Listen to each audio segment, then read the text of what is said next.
Oh iya ya dok, Ini gimana dok? yang hadir masih sedikit ya. Iya padahal udah di blok, udah di ini, udah Nanti absensinya mahasiswa. ada Pak Rahman? Link absensinya. Absensinya mahasiswa kalau udah ini udah bisa Nanti masuk buat link absensinya aja sekalian di link absensinya. Jadi biar nanti yang itu ngisi absen juga. di Iya. formnya. Dan Jika, Ya ketahuan Pak Rahman siapa aja yang tidak iya, datang. boleh boleh nanti Karena dibuatin. ini kan Ya, wajib ya. iya, Ini ada kuliah wajib ya untuk semua. betul. Dan ini ya sangat dok nanti menarik kan saya gitu buatkan ya. di form kehadiran Ya, sekarang hari ini. ya nanti di itu aja Hmm. di share-nya di ini aja Pak Taman, di chat di sini aja. Jadi biar yang hadir aja yang ngisi gitu.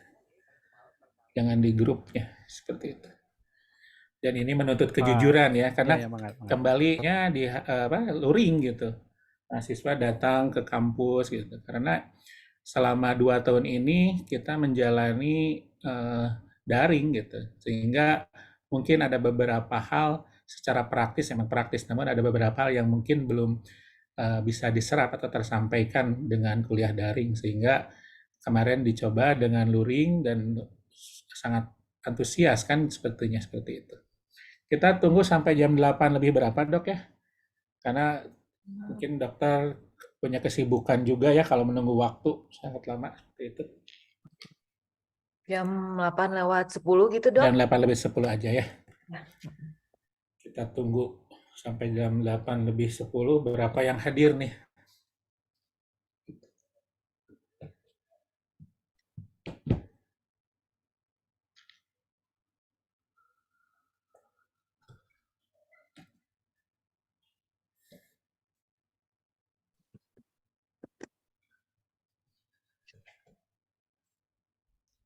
Kelompok 3, tutor saya nih kelompok 3 mana nama-namanya?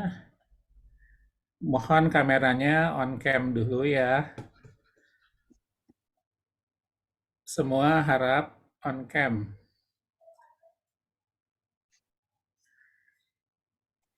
Carol, Naufal,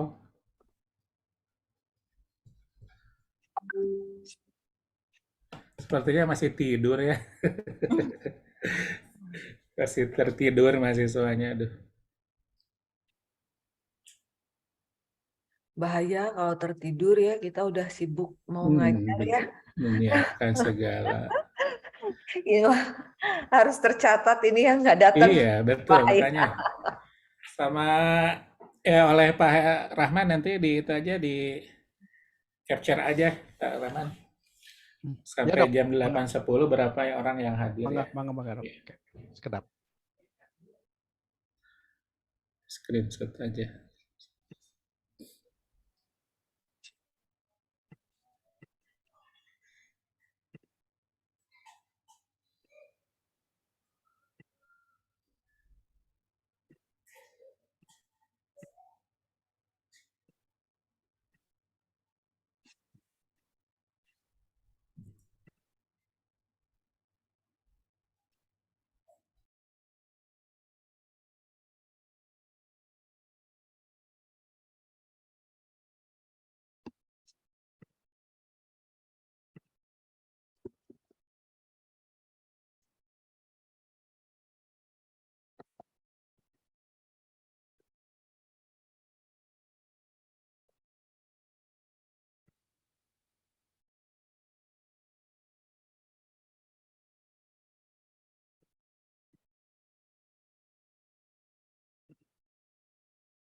Punten Dokter Henhen dan Pak Rahmat sambil menunggu, kita perlu absen di foto dulu nggak?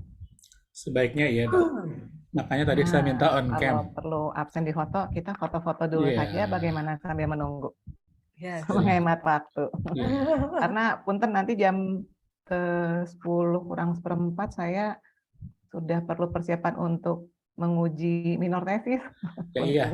Iya, Ya, iya, dok. seperti itulah Dokter Novina, Dokter Amelia Padat sudah merayap kami-kami. iya sudah Jadwalnya. menyediakan waktunya dok ya, karena Iya, dengan kesibukannya untuk adik-adik mahasiswa ini gitu.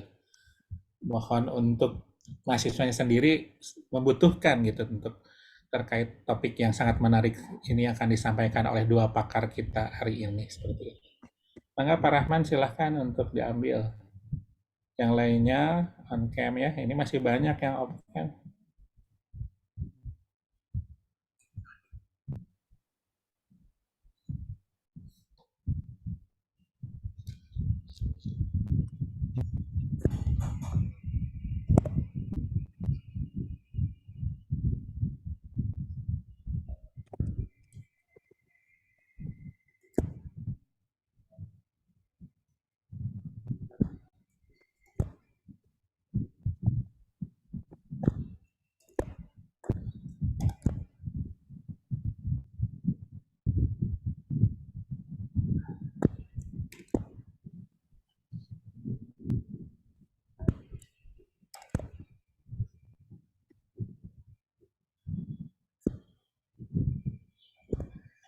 Kalau tidak, sama saya dok.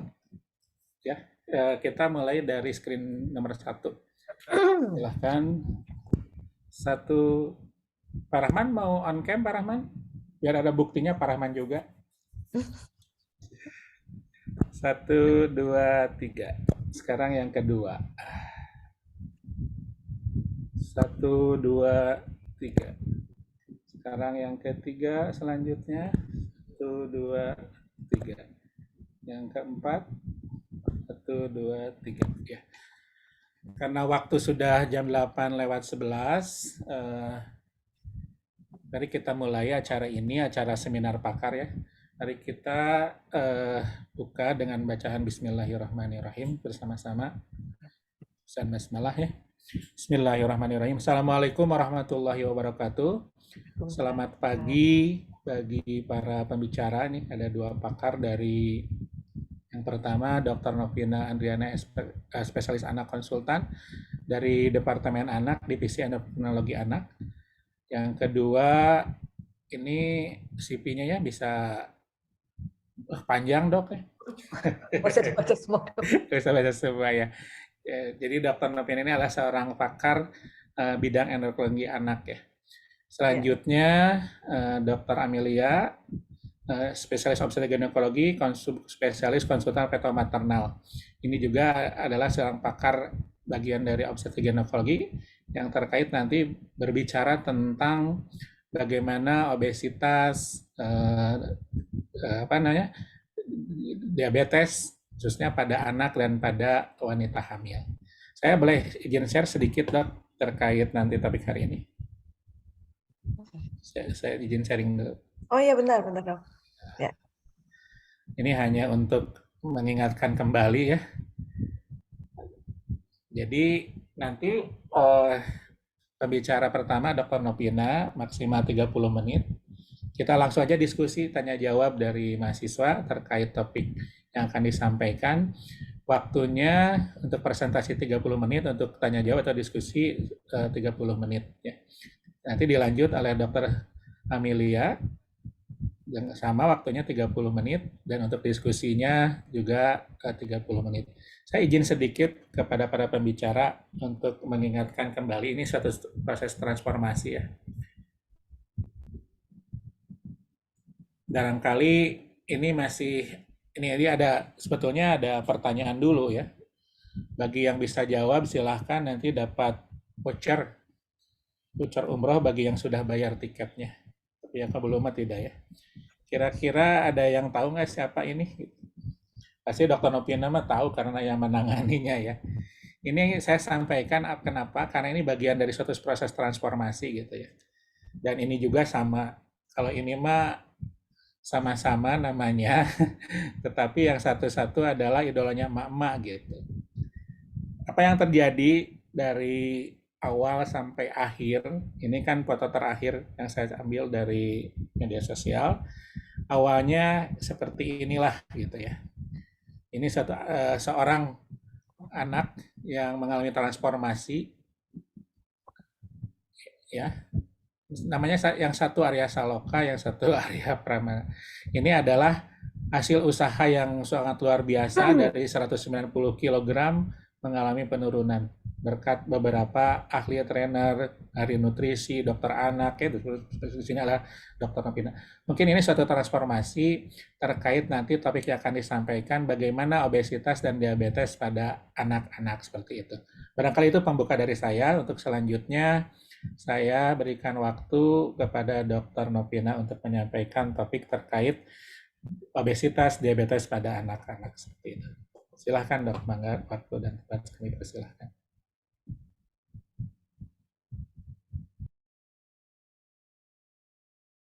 Ya, terima kasih Dokter Hen. Bismillahirrahmanirrahim. Assalamualaikum warahmatullahi wabarakatuh. Selamat pagi, salam sejahtera bagi kita semua. Tadi sudah diperkenalkan oleh Dokter Hen bahwa saya adalah Dokter Novina dari bagian Departemen KSM Ilmu Kesehatan Anak dan saat ini sebagai Kepala Divisi Endokrin Departemen Ilmu Kesehatan Anak di Fakultas Kedokteran Unpad dan di Rumah Sakit Hasan Sadikin Bandung. Pada hari ini kita akan bicara mengenai diabetes and obesity in children. Saya yakin mungkin semua sudah ada yang pernah membaca atau mungkin pernah juga dapat kuliah dari saya ya. Hari ini kita akan mengulang kembali atau membahas lebih dalam ya, walaupun tidak akan bisa sampai sesempurna kalau kita masuk atau ketemu saya ya di divisi endokrin nanti kalau kalian sudah di koas ya atau ada yang berminat menjadi dokter spesialis anak ya. Saya doakan semua lulus tepat waktu dan bisa mengambil spesialis sesuai dengan cita-citanya. Ya. Jadi hari ini kita akan bicara tentang bagaimana pendahuluan definisi mengenai overweight dan obesitas. Kemudian apa yang disebut dengan double burden of malnutrition, bagaimana posisi diabetes mellitus sebagai salah satu penyakit non-communicable disease ya di dunia, DM tipe 2 dan apa yang disebut dengan prediabetes serta manajemen serta terakhir adalah take home message. Nah, ini adalah suatu cuplikan yang saya ambil dari media sosial bahwa akan terjadi nih 10 kali lipat peningkatan obesitas dalam 4 dekade pada anak dan remaja. Nah, jadi pada tahun 2022 tuh sebenarnya sudah mulai banyak terjadi obes dan adolesen ini peningkatannya yang lebih jauh dibanding sebelum-sebelumnya. Jadi ini adalah fenomena yang dihadapi di seluruh dunia. Dan kalau kita lihat ini salah seorang anak yang dengan obesitas dari Cina ya, ini sudah terlihat di mana-mana di dalam media sosial betapa bangganya dan kemudian dijadikan konten media sosial mungkin oleh keluarga atau orang tua saya tidak tahu pasti, namun anak ini jadi bintang ya terkait dengan kegemukannya dan kemudian menjadi konten. Nah, ini ya tadi Dokter Hen ya, ini betul ya, ini Arya. Dulu sebelum tadi yang sudah cakep dan ramping itu, dulu dia ke rumah sakit RSIS itu tidak bisa berjalan kaki. Jadi ketika datang, kami harus menyediakan brankar untuk Arya pindah dari mobil, kemudian ditelungkupkan di ini brankar ya, di yang kemudian kita dorong. Jadi ya, tidak bisa berjalan seperti anak-anak normal lainnya, berjalan jauh tuh tidak bisa. Mungkin hanya jalan dekat menurut ibunya hanya dari kamar ke ruang makan atau ke kamar mandi, atau ada kolam khusus untuk dia mandi di depan rumahnya ya. Itu yang pernah di video dan kemudian dipotret ya. Jadi dulu kami seperti ini kalau menerima Arya kontrol ke RSAS ya. Oh, memang Arya ini mendapatkan tata laksana diet, kemudian aktivitas fisiknya dimodifikasi, namun akhirnya Arya ini mengalami mendapatkan bariatric surgery yang kemudian betul-betul menurunkan berat badannya secara drastis. Nah, jadi kita kembali ke dalam kenyataan yang ada di dunia saat ini bahwa obesitas pada anak ini adalah suatu hal yang sangat serius ya, yang merupakan tantangan bagi kesehatan di dalam masyarakat. Problem ini terjadi secara global di seluruh dunia, dan kalau kita kaitkan dengan sosial ekonomi, ternyata banyak yang kondisi sosial ekonominya bawah sampai menengah ini justru mengalami obesitas ini. Prevalensinya makin bertambah. Tahun 2016 dikatakan hampir 41 juta anak overweight berusia di bawah 5 tahun. Dan setengahnya itu tinggal di Asia. Ya, bayangkan, jadi hampir 20 juta lebih itu berada di Asia. Anak-anak yang obesitas ini ya. Seperempat berada di Afrika, dan overweight serta obesitas pada anak ini seringkali menetap ya sampai ke usia dewasa ya. Jadi anak-anak dengan overweight dan obesitas ini mungkin saja di awal dikatakan lucu ya, kemudian gemes, kemudian aduh montok, ibu-ibunya bangga sekali, bapak-bapaknya bangga sekali anaknya lucu, gemuk, montok ya.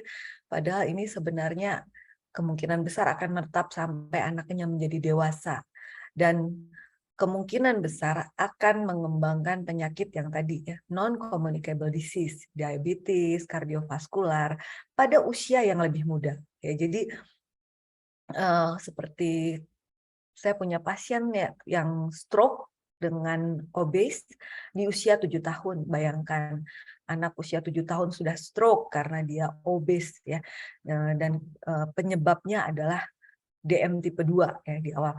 Jadi kalau kita lihat ini adalah kondisi yang sebenarnya tidak bisa dianggap remeh lagi, dan overweight serta obes itu bukan hal yang menggemaskan atau lucu lagi pada seorang anak, karena kita tahu dia akan berinvestasi terhadap kejadian penyakit non-communicable disease seperti diabetes dan penyakit jantung pada usianya di dewasa nanti. Sehingga yang paling penting adalah mencegah overweight, cegah obesity. Nah, ini yang paling penting.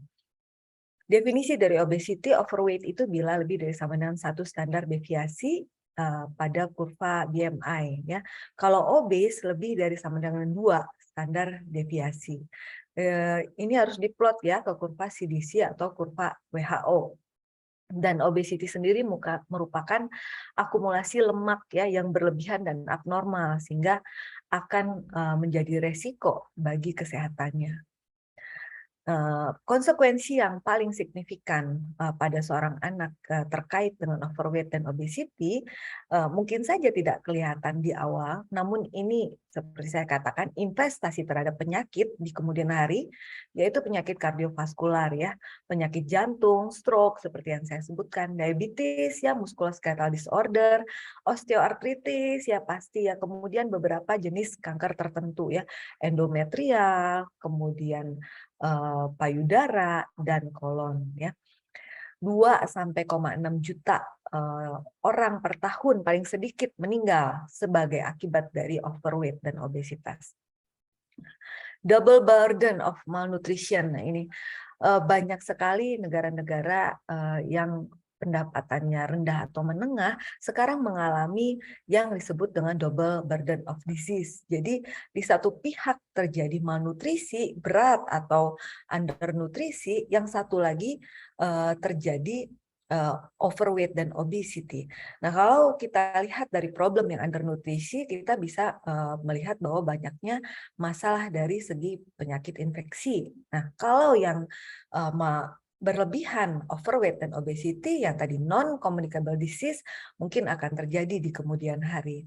Nah, sering ya kita temukan ya adanya undernutrisi, adanya obesity berada di dalam satu negara ya, yang dua-duanya persentasinya juga hampir sama. Nah, ini bisa disebabkan, nanti akan lebih banyak diterangkan oleh Dr. Amalia ya, inadequate prenatal infant and child nutrition. Prenatal ini sangat-sangat penting ya bagaimana seorang ibu menjaga kesehatannya, kemudian ketika hamil, jadi sebelum hamil dia sudah menjaga kesehatannya untuk prima, untuk sehat, mempersiapkan dirinya sebagai calon ibu, kemudian bagaimana dia memulai proses kehamilannya juga dengan sehat, harus nutrisinya adekuat, zat-zat atau vitamin atau mineral dan lain-lain tergantung dari makro dan mikronutriennya juga tercukupi sehingga bayinya ikut tercukupi dan tidak terjadi yang namanya IUGR atau small for gestational age ya. Bayi-bayi ini nantinya akan memiliki resiko lebih besar untuk menderita overweight dan obesity dan dengan resiko yang meningkat terhadap non-communicable disease lainnya. Nutrisi pada saat bayi ya, ini yang kami hadapi sebagai dokter spesialis anak, bagaimana menangani sejak ketika sudah lahir, kemudian dia masuk ke dalam fase anak, kemudian fase adolesen dan kami antarkan ke dokter hand sebagai dokter penyakit dalam ya. Ini semua saling berhubungan mulai dari dokter obgyn, dokter anak ke dokter penyakit dalam yang hari ini kami presentasikan kepada adik-adik semua ya. Jadi bagaimana kerjasama ini diperlukan karena double burden ini sebagian disebabkan oleh inadequate manajemen ya, dimulai dari prenatal, masa anak, masa remaja, kemudian ke dewasa. Ya, exposure terhadap lemak yang tinggi, bagaimana kurangnya penggunaan energi, mikronutrien yang buruk ya, kemudian aktivitas fisik juga yang rendah. Penyebab dari adanya overweight dan obesitas pada anak ini adalah imbalance energi antara konsumsi kalori dan kalori yang dipakai. Jadi di dunia ini sekarang tren untuk makanan itu berubah terhadap makanan ya yang high fat and high sugar. Jadi banyak lemak, banyak gula, tapi rendah kadar vitamin, mineral, dan mikronutrien bergizi lainnya. Banyaknya aktivitas fisik yang dilakukan di dalam rumah, sedentary lifestyle, tidak ada aktivitas fisik di luar, anak cenderung gadget saja yang dipegang, karena kemarin kita lagi pandemi COVID 3 tahun di dalam rumah saja, lewat Zoom saja, lewat pakai komputer, ini membuat anak-anak tersebut menjadi meningkat ya resiko untuk mengalami overweight dan obesity. Ternyata lingkungan sosial dan ekonomiknya yang berada di sekitar rumahnya juga ikut mendukung ya, mulai dari transportasi yang dipermudah, anak-anak sekarang sudah tidak bisa juga jalan kaki ke sekolah, pertama karena jauh dan kedua kalau kita lihat apakah ada ruang untuk pejalan kaki ya, kemudian bagaimana makanan-makanan cepat saji sekarang diolah. Nah, tidak seperti dewasa, anak dan remaja tidak bisa memilih ya, dia hanya bisa menerima apa yang sudah disediakan oleh orang tuanya. Jadi kita sebagai Anda semua sebagai calon orang tua nantinya, jadi harus bisa memilihkan bagaimana yang terbaik buat anak-anak Anda di kemudian hari ya, karena bayi, anak, remaja dia nggak bisa milih ya, pasti dia cuma bisa menerima oh mamahnya udah gini, papahnya udah gini ngasihnya, kemudian makanan yang disediakan di atas meja sudah seperti ini ya, bagaimana kita akan memberikan edukasi dan pengajaran sehingga anak-anak tersebut akan terbiasa di kemudian hari dan mencegah terjadinya overweight dan obesitas. Nah, kalau kita lihat diabetes di tahun 2021 daerah Western Pacific ini sudah mencapai 206 juta dan low income yang warna orange ya dikatakan dulu sepertinya negara yang rendah penghasilannya kemungkinan besar tidak akan banyak yang overweight dan obesitas apalagi DM tipe 2. Ternyata kalau kita lihat meningkat terus ya. Hampir menyamai ya kalau kita lihat ya di daerah yang high income justru lebih rendah ya. Mungkin negara-negara high income itu udah mulai melek ya bahwa kalau kita lihat mana hidup yang lebih sehat itu pilihan makanan, pilihan aktivitas fisik ya. Jadi ternyata yang low income justru lebih tinggi dibandingkan negara yang high income dalam prevalensi diabetes tipe 2 di dunia. Masuk ke dalam kriteria, kita harus tahu dulu bagaimana diagnosis diabetes mellitus ini. Ini dari ISPAT 2018, International Society Pediatric Endocrinology untuk diabetes mellitus, adanya gejala yang klasik. Nah, kalau kita lihat di anak tuh ada poliuri, polidipsi, polifagi, ya, kemudian disertai dengan adanya kadar gula darah yang meningkat, ya, lebih dari sama dengan 200 mg per desiliter. Atau, nah, jadi dia pakai atau, ya, gula darah puasa lebih dari sama dengan 126. Nah, definisi dari puasanya tidak ada intake kalori paling sedikit 8 jam, ya. Atau dilakukan tes oral glukosa, maka didapatkan kadar gula darah 2 jam sesudahnya lebih dari sama dengan 200 mg per desiliter. Ini dengan cara mengkonsumsi 75 gram anhidrous glukosa, ya, atau HbA1c-nya lebih dari 6,5%. Nah, tesnya ini sendiri harus standardized, ya, dengan DCCT assay, ya. Jadi ini adalah 4 kriteria yang bisa untuk menegakkan diagnosis diabetes mellitus. Nah, kita lihat diabetes mellitus terbagi menjadi 4. Ada tipe 1, tipe 2, tipe lain, dan gestasional. Nah, diabetes mellitus yang tersering pada anak dan remaja adalah tipe 1 dan 2, ya. Karena kita bicara tentang obesitas, nanti saya akan lebih banyak membahas tentang tipe 2. Diabetes mellitus tipe 1 ini disebabkan oleh kerusakan sel beta pankreas, baik oleh proses autoimun maupun idiopatik, sehingga produksi insulinnya akan berkurang atau terhenti, ya. Perbedaan antara diabetes mellitus tipe 1 dan tipe 2, maka anaknya nanti berbeda. Diabetes mellitus tipe 1 anaknya biasanya lebih kurus, puncaknya di usia remaja, bisa dimulai dari usia anak, ya. Kalau diabetes mellitus tipe 2 berasal dari proses resistensi insulin dan sekresi insulin yang tidak adekuat, sehingga anaknya biasanya overweight, obesity, puncaknya di remaja sampai mendekati awal dewasa. Nah, ini adalah DM yang tersering pada anak dan remaja. Apakah ada DM tipe lain? Ada, ya. DM tipe lain ini jarang, ya. Kalau untuk yang gestasional ini oleh dokter Objin nanti yang akan menerangkannya, dokter Amalia. Nah, mengingatkan kembali bagaimana fisiologi dari insulin, ya. Insulin itu dihasilkan oleh sel pankreas yang bagian sel beta, ya. Ini rantai insulinnya, dan nanti akan ada proses untuk pengeluarannya dengan NAK ATP channel, ya. Dan ini bisa dikeluarkan bila ada pasokan glukosa, ya, yang kemudian mengaktifkan proses tersebut.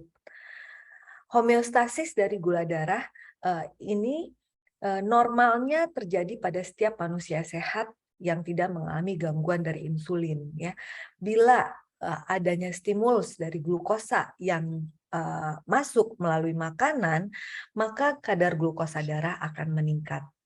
Pada saat itu akan menstimulasi sel beta pankreas untuk mengeluarkan insulin, ya, sehingga kadar glukosa ini nanti akan turun. Kenapa? Karena glukosanya akan dikonvert, akan diubah menjadi glikogen, lemak, dan protein, ya, di hati maupun di otot, ya.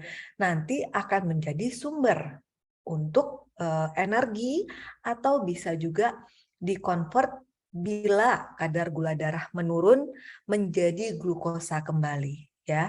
Jadi kalau kadar gula darah menurun, dia jadi glukosa lagi, ya. Nah, ini yang terjadi, ya. Kalau kadar gula darah rendah, apa yang terjadi? Nah, sel pankreas ini nih, dia akan mengeluarkan, ya, dari sel alfanya keluar glukagon yang tadi, ya, glikogen yang ada di liver, ya, dipecah menjadi glukosa sehingga kadar gula darahnya akan normal kembali. Nah, ini yang terjadi pada seorang anak atau manusia yang sehat, ya. Kalau terjadi gangguan baik dari segi sekresi insulinnya, produksi insulin seperti tipe 1 atau resistensi insulin pada tipe 2, maka homeostasis ini biasanya tidak akan terjadi secara normal, ya, sehingga akan terganggu, kadar gula darah akan tetap tinggi. Nah, saya menerangkan sedikit tentang tipe 1. Nah, kalau tipe 1 memang paling banyak prosesnya autoimun, ya. Ada yang genetik, ya, autoimun, ya. Jadi kalau kita lihat karena adanya respons, kemudian mulai dia mengalami yang namanya stage 1. ya, di mana sudah mulai terdapat multiple islet antibodies nih ya. Bisa saja kadar gula darahnya normal dan presimptomatik, namun sebenarnya karena antibodinya sudah ada, dia sudah mulai nih ya merusak sel beta pankreas. Ini namun masih stage 1, kadar gula darah masih normal. Begitu stage 2, kadar gula darah mulai meningkat ya, sudah mulai ada nih abnormal glucose tolerance ya. Autoantibody biasanya sudah mulai positif lebih dari sama dengan 2. Dan kalau mulai stage 3, nah ini kadar gula darahnya sudah mulai meningkat, simptom-simptom sudah mulai keluar, islet autoimmunity-nya sudah positif, sudah mulai ada clinical diagnosis yang tadi saya sebutkan kriterianya sudah mulai timbul ya, mulai gula darah dan lain-lain. Nah, kalau sudah stage 4 ini sudah mulai ya long standing type diabetes harus di-treat dengan insulin ya, karena sekresinya pasti akan sangat berkurang atau sama sekali tidak ada. Berbeda dengan DM tipe 2 ya.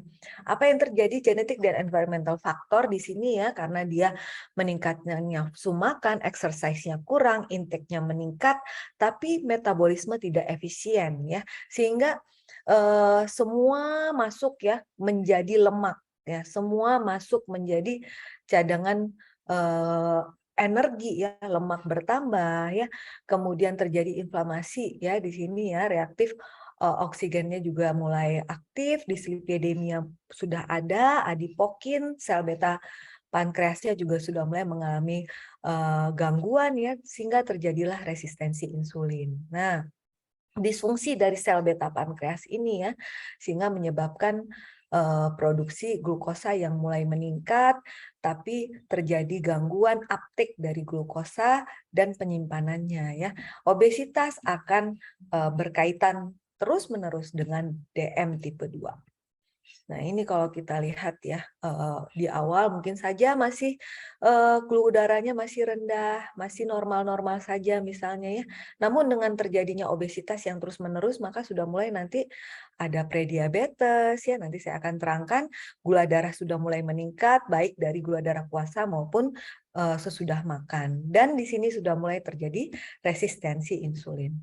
Nah, ini yang berangkat dari orang-orang yang awalnya normal, namun karena dia terus-menerus overweight ya, mungkin di awalnya masih healthy ya secara metabolisme, namun pada suatu saat akan mulai terjadi resistensi insulin ya, pada saat dia obes terus-menerus pasokan gulanya, sehingga terjadi gangguan ya dari kerja dari insulinnya.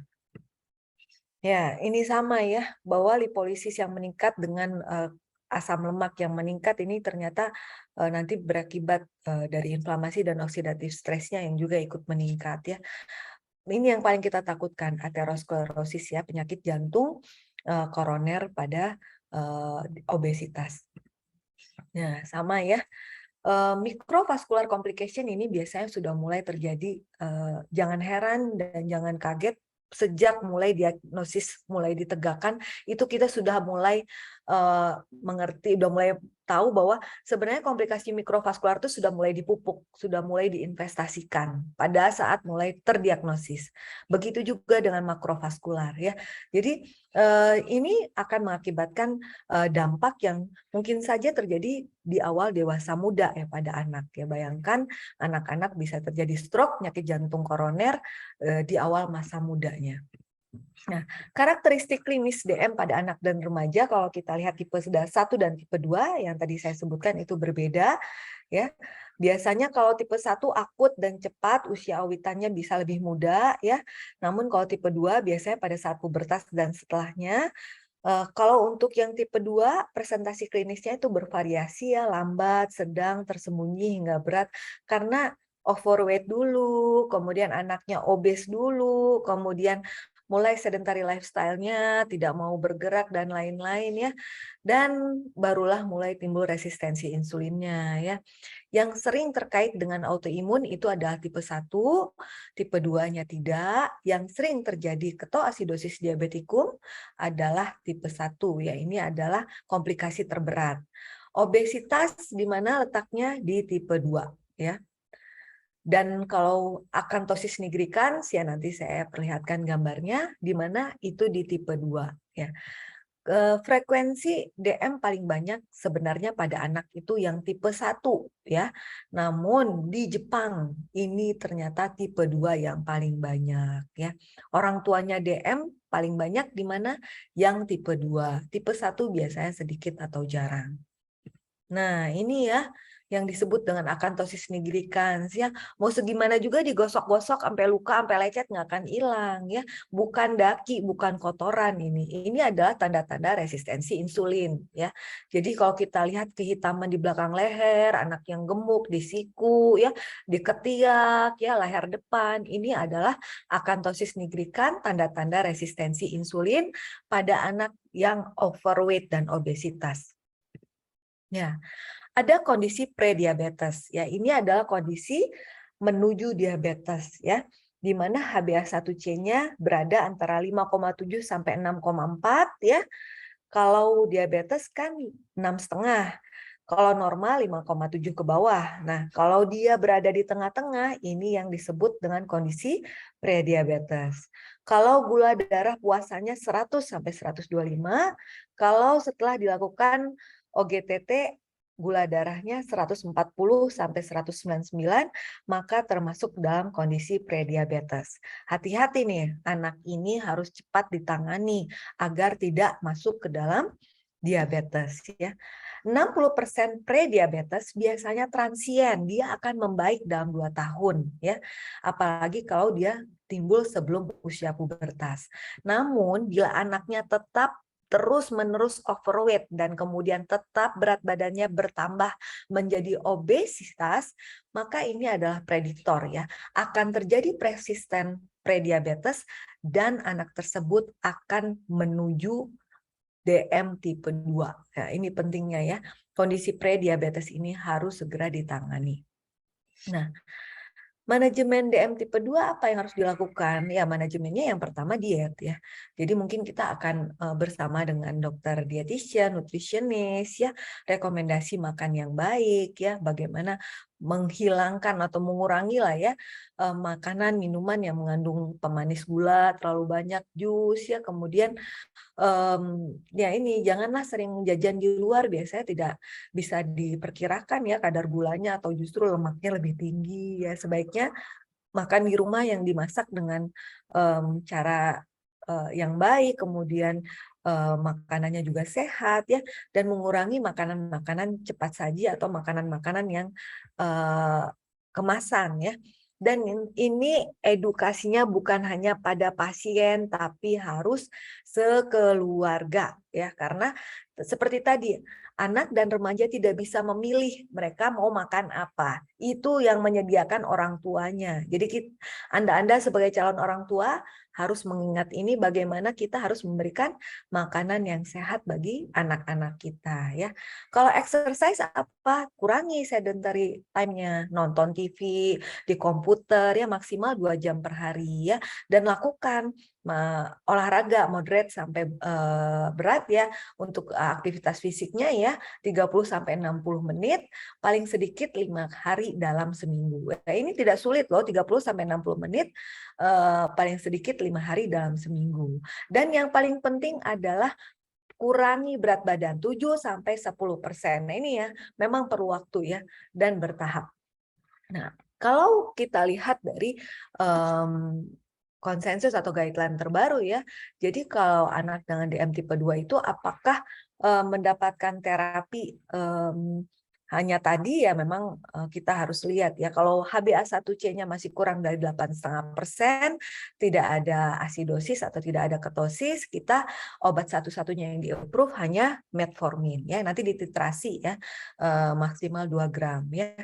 Dan kita lakukan pemeriksaan autoantibody, kalau positif hati-hati, ini kemungkinannya adalah DM tipe 1 yang memerlukan insulin nantinya, tapi memang harus memerlukan pemeriksaan lebih lanjut. Nah, kalau HbA1c-nya lebih dari sama 8,5% tanpa asidosis atau tanpa ketosis, obatnya betul metformin juga, namun kita tambah insulin basal ya. Bila terjadi asidosis atau ketosis, tentu kita harus manage dulu ya ketoasidosis diabetikumnya dengan tata laksana KAD. Nah, Kalau dilakukan pemeriksaan autoantibody ternyata negatif, maka kita hanya perlu memberikan metformin saja. Nah, kalau perlu memerlukan insulin, kita lihat dari kadar HbA1c-nya. Ya, nanti semua ingin HbA1c-nya kalau bisa di bawah 7,5 ya. Itu adalah yang kita inginkan ya. Namun memang perlu waktu ya dan bertahap.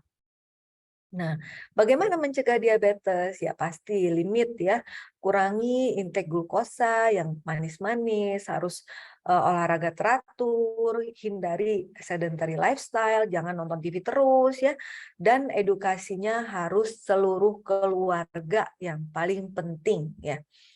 Nah, ada metabolic syndrome ya berdasarkan IDF ini ada kriterianya berdasarkan kelompok umur ya.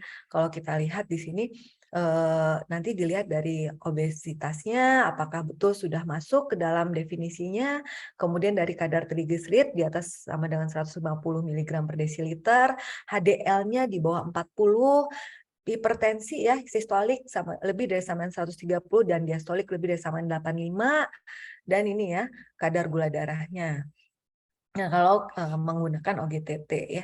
Jadi ada kriteria dari metabolic syndrome yang harus terpenuhi apabila kita mengatakan seorang anak dengan obesitas dan DM sudah mengalami metabolic syndrome. Nah, assessment comorbidity yang kita lakukan ini adalah pemeriksaan fungsi ginjal, pemeriksaan tekanan darah, kemudian indeks lipid, hati-hati terjadi retinopati ya, kemudian non-alkoholik ya, fatty liver ya, ini harus diperiksa setiap tahun, dan khususnya anak dan remaja rentan terjadinya PCOS ya, jadi gangguan dari menstruasi nantinya dan lain-lain. Nah, kapan kita men-screening DM tipe 2 pada anak? Ini harus kita lakukan pada seorang anak yang sudah mengalami overweight ya. Dilihat dari persentilnya lebih dari sama 85% atau obes yang memiliki beberapa faktor tersebut di bawah nih, maternal history ya of diabetes ya. Jadi kalau ibunya mengalami diabetes gestasional selama anaknya sedang dikandung oleh ibunya, maka ini sudah merupakan faktor resiko. Kemudian di keluarga sudah ada mengalami DM tipe 2 ya, hubungan dekatnya ya. Dan kalau kita lihat ada ras tertentu, Amerika, Afrika, Latin Amerika, Asia, dan Pasifik, dan sudah ada tanda-tanda resistensi insulin ya, akantosis nigricans, hipertensi, dislipidemi, PCOS, atau lahir dengan kondisi small for gestational age ya. Dan kalau kita lihat di sini anak-anak ini biasanya kita lakukan kalau sudah terjadi pubertas atau usia lebih dari 10 tahun atau manapun dari faktor tersebut yang terjadi lebih dulu ya. Kalau dia pubernya ternyata lebih awal misalnya 8 tahun ya dan sudah mengalami hal ini, biasa kita langsung cek.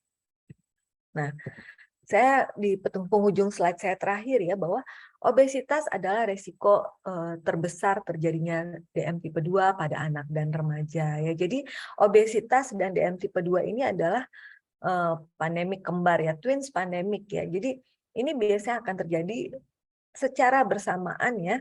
Perlu konsentrasi penuh untuk mencegah dan menterapinya ya. Unhealthy diet ya, makan yang tidak baik, tidak sehat, sedentary lifestyle, ini adalah penyebab utama dan harus dicegah atau harus kita hindari. Dan sampai saat ini metformin adalah satu-satunya obat yang di-approve untuk manajemen DM tipe 2 pada anak dan remaja.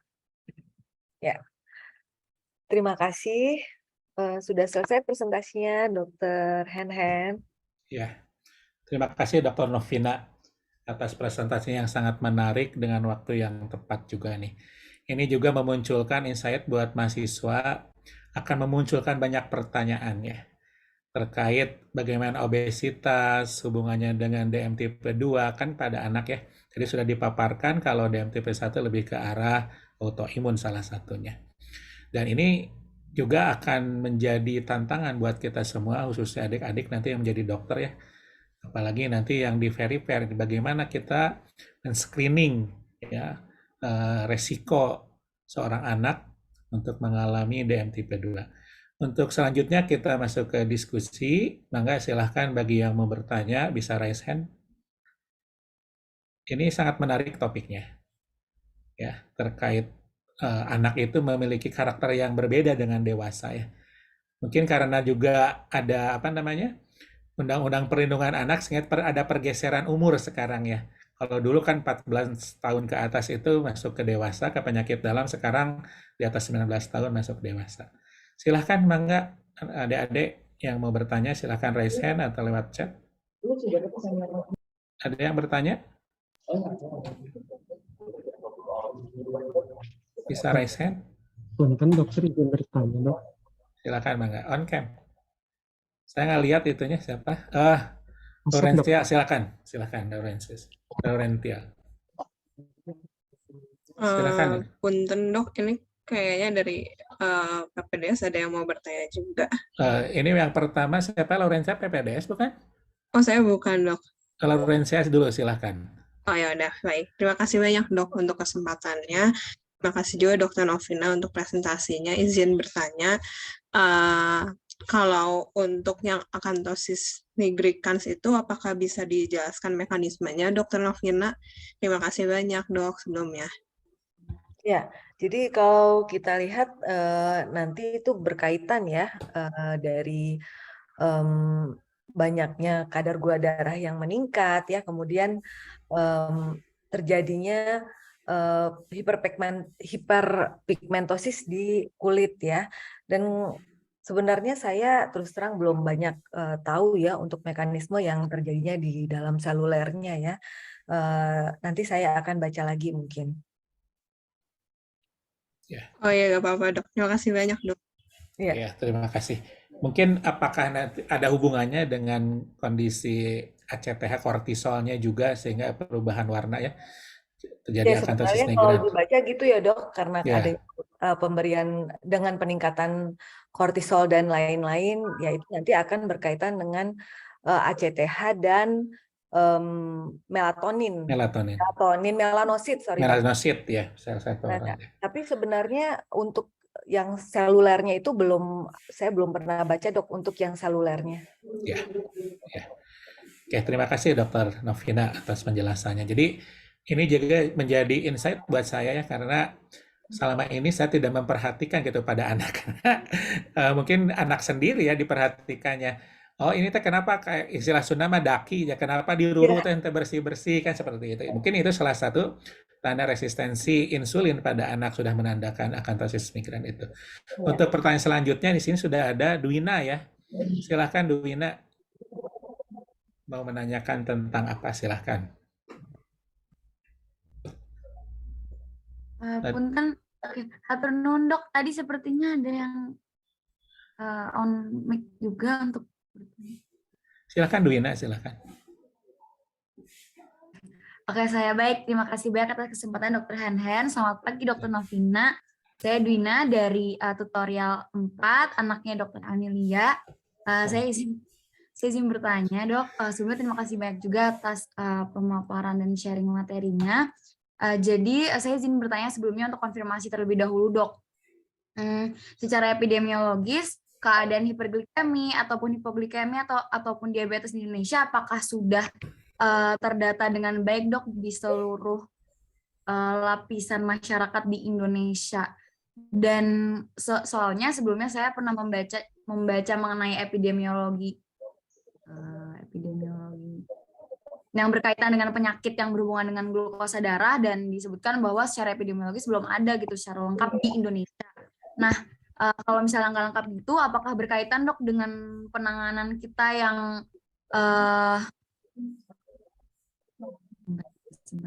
dengan maksudnya dok? Mohon maaf izin mengerti. Maksud saya, apakah karena secara epidemiologis belum lengkap, ini ada hubungannya dengan tingginya insidensi diabetes, obesitas, hiperglikemi, dan hipoglikemi di Indonesia gitu. Mungkin Dwina pertanyaannya ini tentang apa data epidemiologis ya, khususnya pada anak ya. Oke. Karena mungkin jadi fenomena gunung es seperti itu Dr. Novina ya, seolah-olah datanya rendah padahal kenyataannya di lapangan itu tinggi. Jadi intinya lah bagaimana ya tadi pertanyaan data epidemiologis sehingga tanda laksana jadi kurang efektif seperti itu. Iya. Jadi kalau kita lihat epidemiologi DM tipe 1 ya, karena di bagian anak itu kita paling banyak mengunggulkan untuk yang DM tipe 1 sebenarnya. Ini udah meningkat ya.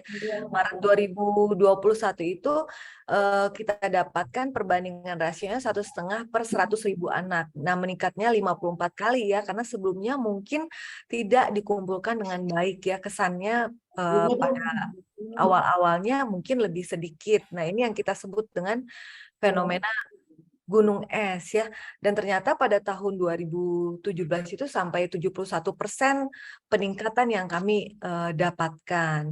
Nah, kalau dilihat dari national registry yang kami kumpulkan itu ada sekitar 1.282 pasien. Ini saya lagi melihat national registrinya ya dari tahun 2021. Namun betul ini memang belum semua terkumpulkan ya, karena registri ini sulit ya kalau kita tidak punya satu ya. Kalau sekarang tuh sudah mulai ada e-cohort ya yang sudah dilakukan untuk pasien-pasien dengan TB paru, sekarang juga sedang digiatkan untuk pasien dengan hipotiroid kongenital, dan kalau bisa kami ingin mengusulkan untuk yang DM tipe 1 ini sehingga nanti terkumpulkan ya. Namun karena dokter anaknya sendiri ya, atau dokter endokrin anaknya memang sangat sedikit di Indonesia ya, kita baru ada 50 dokter hand-hand di Indonesia dan tidak seluruh provinsi ada. Nah, jadi ini yang menjadi kadang kesulitan ya, karena kalau misalnya ditangani oleh dokter anak atau dokter umum atau dokter penyakit dalam yang tidak mengumpulkan data tersebut ya, kita tidak tahu berapa banyak sebenarnya pasien-pasien ini. Dan yang jelas penggunaan insulin paling banyak itu sebenarnya oleh dokter anak untuk pasien-pasien anak ya, yang mengalami DM tipe 1 ya. Kalau saya rasa juga dokter Hans sebagai dokter penyakit dalam juga pakai insulin ya, untuk kondisi DM pada dewasa yang kondisi tertentu ya. Dan untuk anak khususnya DM tipe 1, insulin ini adalah terapi yang absolut sifatnya. Jadi harus diberikan ya. Jadi ya menurut saya betul ya, registri kita memang belum bisa menangkap atau mengcapture berapa banyak sebenarnya pasien di Indonesia. Tapi yang terakhir itu hampir 1.500 pasien DM tipe 1 anak ada di Indonesia. Itu dok. Ya, terima kasih Dr. Novina. Betul. Kalau kita lihat riset dasar kesehatan 2018 itu tidak ada data DM tipe 1, DM pada anak, DM-nya pada dewasa, padahal kan itu ya tugas kita sebetulnya ya untuk bagaimana membuat suatu registri. Kami juga di Persadia Jawa Barat, karena ini kan DM tipe 2, nanti Dr. Maya, Dr. Ivan juga akan membuat suatu registri pada DM tipe 2, khususnya di Jawa Barat. Jadi ini adalah karena tadi ya, untuk di anak itu sedikit, makanya adik-adik sangat beruntung nih kehadiran seorang pakar dari endokrinologi anak seperti itu. Untuk selanjutnya ada Dr. Asep Munawir ya dari PPDS. Silakan Dr. Asep mau menyampaikan pertanyaan kepada Dr. Novina. Ya, Mangga dokter atur nuhun, izin bertanya dok, untuk mendeteksi anak dengan prediabetes seperti apa, karena sepertinya sangat penting ya dok ya dibanding sudah terdiagnosa diabetes. Kemudian untuk anak yang diabetes tipe 2, apakah kita bisa mencapai kondisi di mana anak tersebut dapat bebas dari obat antidiabetes atau insulin dokter? Hatur nuhun. Ya, terima kasih dokter Asep ya. Jadi ini saya ajak PPD saya ikutan juga dokter Hand. Punten ya, saya tadi belum izin soalnya biar sekalian ikut ya. Jadi untuk prediabetes ini yang sekarang sedang kita galakan ya. Jadi seorang anak dengan overweight atau obes ya, seperti yang tadi saya sebutkan, kapan kita mau screening DM tipe 2 pada anak dan kemudian menangkap adanya prediabetes pada anak ya tadi. Kalau kita temukan anak dengan overweight atau obesitas, maka kita lihat usianya dulu. Dia sudah puber atau belum? Atau usianya sudah 10 tahun atau belum? Dan kalau sudah, maka kita lihat adanya resiko-resiko, faktor-faktor resiko seperti ibunya dulu diabetes gestasional, di keluarga ada yang DM tipe 2 juga, ras atau etnik tertentu ya, atau adanya tanda-tanda resistensi insulin seperti akantosis nigricans, anaknya hipertensi, dislipidemia, ada PCOS ya, atau dulu dengan riwayat small first gestational age. Itu langsung saja di screening ya, langsung saja screening. Apa bentuk screeningnya ya? Salah satunya misalnya kita langsung periksa ya, panel gula darah puasa, gula darah 2 jam puasa dengan periksa HbA1c yang itu sudah bisa mendiagnosis apakah dia masuk ke dalam prediabetes atau tidak. Nah, yang paling mudah sebenarnya periksalah kadar gula darah sewaktu ya. Kalau sekarang paling gampang memakai glukometer ya, tinggal tusuk aja sedikit. Kemudian kita lihat kadar gula darah sewaktunya. Kalau sudah lebih dari 200 saja ya, nah ini kita sudah punya indikasi untuk kemudian melakukan pemeriksaan lebih lanjut apakah anak tersebut prediabetes atau DM, dan kemudian kita bisa berikan manajemen atau terapi selanjutnya ya. Itu yang pertanyaan nomor 1. Nah, kalau yang nomor 2, DM ini sering menjadi pertanyaan, dok, ini pasien saya anak saya akan sembuh sempurna nggak, dok? Ya tidak. Kalau misalnya sudah terjadi DM berarti sudah terjadi gangguan ya, baik dari segi sekresi insulin atau sensitivitas insulinnya. Apakah itu DM tipe 1 atau DM tipe 2 ya. Apakah setelah anak tersebut dikatakan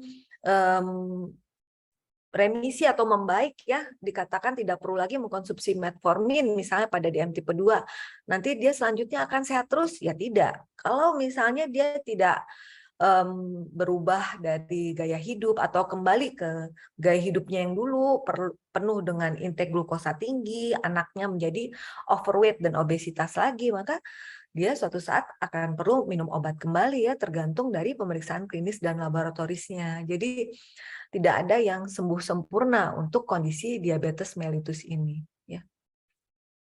Atur nuhun, dokter. Ya, sama Dokter Asep. Masih ada pertanyaan? Dokter Asep, ya, ada lagi? Kelompok 3 belum nih, Salma? Ini anak saya nih, grup 3 nih, Dokter Novina. Mana grup 3 sama Dokter Maya nih. Anak Dokter Maya sama saya. Silahkan grup 3. Siapa yang bertanya mewakili? Mohon maaf, saya kenalnya dengan grup 3, jadi saya... Silakan Salma atau Darwisa atau Naufal, Feral.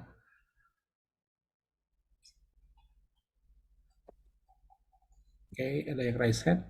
Salma, silakan Salma. Baik dok, terima kasih. Perkenalkan nama saya Salma Eka Balkis dari grup 3. Saya mau bertanya dok, saya pernah baca tentang AG atau Advanced Glycation and Products di makanan. Apakah itu berpengaruh signifikan terhadap diabetes mellitus 1 maupun 2 dan mekanismenya seperti apa ya dok? Terima kasih. Ya, jadi Advanced Glycation and Products ya yang dikatakan seperti itu ya. Sebenarnya saya belum banyak membaca tentang hal itu ya, tapi kalau dilihat dari pathways-nya dia nanti akan berakibat terhadap gangguan dari metabolisme baik dari glukosa ke lemak ya. Jadi nanti bisa menjadi salah satu peran dalam patogenesis komplikasi dari diabetes. Nah, apakah nanti di vaskular ya, kemudian nanti menyebabkan penyakit jantung koroner dan lain-lain ya. Nah, jadi kalau kita lihat memang penyebab dari penuaan yang dikatakan aging ya, dan kemudian gangguan pembuluh darah pada pasien-pasien diabetes ini juga disebabkan dari tadi ya Advanced Glycation and Products ini. Namun terus terang saya belum banyak mungkin ini penelitiannya lebih banyak pada orang dewasa, bukan pada anak. Baik dokter, terima kasih. Ya. Ada lagi? Mungkin dokter Hen ya, gimana dok kalau di dewasa memang banyak ya dok ya, kalau saya lihat ya, kalau di anak-anak mah kita belum sampai ke situ dok. Tentang age, Advanced Glycation and Product ya, sebetulnya kalau di makanan saya kurang tahu pasti, tapi kalau misalkan kadar glukosanya tinggi di dalam darah menjadi glucotoxicity, dia akan berikatan dengan mengalami glycosylation dengan protein. Ya. Makanya salah satunya kita bisa mengukur juga HbA1c gitu. Kalau misalkan di patofisiologi terjadinya komplikasi mikro atau makro, itu salah satunya pengaruh dari ages ini. Endocrine glycosylation apakah menjadi suatu nepropati, jadi misalkan diabetic kidney disease ataupun menjadi coronary artery disease seperti itu. Jadi ini intinya adalah bagaimana kita targetnya adalah menurunkan kadar glukosanya supaya terjadi ROS-nya segala macam. Jadi kita akan menghambat terjadinya glucotoxicity seperti itu. Ya dok, tapi kalau kita lihat di sini ini ya dok, banyak penelitian yang pada dewasa terutama ke arah aging ya dok ya, ke arah penuaan. Jadi mungkin ini akan lebih banyak pada dewasa sebenarnya dok. Seperti pada anak, pembelian obat juga sampai saat ini cuma boleh satu. Kami itu baru cuma boleh memberikan metformin, sedangkan di dewasa, wah pilihannya sudah banyak sekali. Jadi untuk dewasa itu akan lebih banyak ya kalau kita baca pemilihan obat, penelitian ya, karena pada anak itu terkait dengan ini ya etik ya, jadi beda dengan dewasa. Makanya pada dewasa itu karena kan berubah secara patogenesis terjadinya DM tipe 2, awalnya yang dari 8 sekarang udah jadi 11 kan ya. Bukan hanya pengaruh dari hormon insulin, juga pengaruh hormon glukagon segala macam. Jadi sehingga memunculkan incretin segala macam, sehingga munculkan berbagai macam obat. Obat yang terbaru non insulin adalah GLP-1 kan seperti itu. Di anak cuma metformin saja dengan insulin. Nggak ada yang lain-lain. Iya. Ada pertanyaan terakhir mungkin Dr. Novina ini dari Evelyn ya, Evelyn Waluyo dari grup 7. Silahkan Evelyn. Ya, terima kasih Dr. Hen. Sebelum perkenalkan saya Evelyn dari grup tutorial 7. Terima kasih juga sebenarnya dokter atas pemaparannya, dan saya di sini izin bertanya dok. Waktu itu saya pernah membaca kalau nggak salah kalau pada orang dewasa tuh sebenarnya overweight itu bisa juga disebabkan karena undereat gitu. Jadi undereat yang terlalu lama, jadi tubuhnya itu masuki mode saving energy, makanya justru si glukosa yang kita konsumsi itu malah di-save jadi lemak gitu. Nah, apakah kalau pada anak-anak itu sama juga gitu ya dok, bisa menyebabkan jadi weight gain atau juga fat gain gitu? Terima kasih dok. Ya, kalau pada anak sebenarnya tidak ya, karena kalau misalnya pada fase pertumbuhan, anak itu memerlukan semua semua makronutrien dan mikronutrien ya. Kalau misalnya anak tersebut masuk ke dalam fase dia tidak makan sama sekali ya, maka pada anak itu yang pertama kali terjadi adalah penurunan berat badan. Nah, jadi dia akan menurun dulu berat badannya, dan kemudian dia akan masuk ke dalam fase berhenti tumbuh. Maka itu yang kita sebut dengan failure to thrive ya. Jadi berbeda pada orang dewasa, dia proses pertumbuhannya udah selesai. Kalau misalnya dia mau tidak makan, maka dia akan jadi kurus ya, tapi tidak akan memendek ya tubuhnya. Ya, jadi nggak akan jadi mengkeret ya. Kalau pada anak begitu dia tidak makan, tidak ada asupan kalori, protein, ya semua ya, lemak dan lain-lain, termasuk juga mikronutrien lainnya, maka dia setelah mengalami berhentinya bertambah berat badan, kemudian menurun berat badannya, maka dia akan masuk ke dalam yang disebut dengan nutritional growth restriction. Jadi dia akan tidak bertambah tinggi badannya. Yaitu nanti yang kita sebut stunting, Dr. Hanan.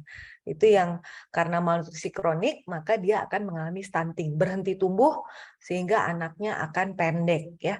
Dan uniknya pada anak, khususnya pada anak, bukan hanya tinggi badannya saja yang pendek, itu juga berkaitan dengan sel-sel di saraf ya. Jadi nanti anaknya akan cenderung ya mengalami gangguan dari segi intelijensia ya, 11 digit, 11 angka IQ biasanya akan lebih rendah nantinya ya. Dan nanti terkait lagi tuh dengan yang disebut gampang meninggal, itu 4 kali gampang meninggal anak stunting dibanding anak-anak yang normal. Itu yang membuat suatu perbedaan antara anak dengan dewasa ya. Gitu Dr. Hen. Iya, terima kasih. Aduh, mohon maaf, ini ada Pak Hari karena waktunya sudah ini bisa nanti ya di Iya, Ya, terima kasih Dr. Novina atas paparan yang sangat menarik dan ini menjadi insight buat kita semua ya terkait obesitas dan DM, di mana obesitas dan DM menjadi twin pandemik ya, ke depannya akan menjadi suatu bom waktu ya. Bahkan UNICEF juga terakhir mengatakan bahwa Indonesia 1 dari 5 anak itu akan mengalami obesitas terutama setelah pandemi ini ya, setelah pandemi COVID seperti. Jadi nanti ini akan menjadi suatu challenging buat kita khususnya dokter spesialis anak, endokrinologis anak ya, dan nanti ini akan terus bergeser ke dewasa gitu. Jadi di penyakit dalam nanti makanya Indonesia nanti akan menjadi urutannya naik ya dari 10 besar itu menjadi ke-6 dari ke-7 itu. Jadi ini adalah jadi burden-nya PR kita semua nih bagaimana untuk intinya bagaimana mencegah jangan sampai mengalami obesitas yang berujung kepada DM tipe 2. Nah, untuk selanjutnya dari tadi periodisasi anak, tumbuh menjadi remaja, ya, terus mengalami fase-fase dewasa, mengenal pasangan, terjadilah suatu proses pernikahan, dan nanti bagaimana dilanjutkan dengan proses kehamilan. Jadi di sini kita lanjut dengan topiknya bagaimana gestasional diabetes dan obesitas pada pasien dengan hamil ya, kehamilan dengan gestasional diabetes maupun obesitas pada kehamilan. Bagaimana resiko, bagaimana mencegah nanti akan disampaikan oleh pakarnya nih Dr. Amelia, subspesialis Obgyn, konsultan petomaternal. Waktu kami persilahkan untuk Dr. Amelia. Ya, terima kasih Dr. Hen-Hen. Selamat jumpa lagi dengan semua mahasiswa, residen, dan pakar dari Departemen Anak nih, Dr. Novina ya. Senang sekali sudah berbagi ilmu, saya juga jadi banyak belajar tadi ya. Ternyata pada anak-anak masalahnya cukup serius dan memang perlu ditangani oleh pakar-pakar yang sudah berpengalaman. Ya, saya akan share pada tahap kehidupan selanjutnya, yaitu untuk kehamilan yang mengalami obesitas serta diabetes mellitus. Iya, tentunya kita sekarang agak miris ya kalau melihat para wanita ya, wanita tuh tidak hanya ibu-ibu ya. Ibu-ibu tuh kesannya harus yang berstatus punya anak ya, tapi maksudnya wanita dewasa tuh sekarang banyak yang mengalami obesitas. Misalnya kalau kalian mahasiswa mungkin bertemu dengan teman-teman mamanya, teman-teman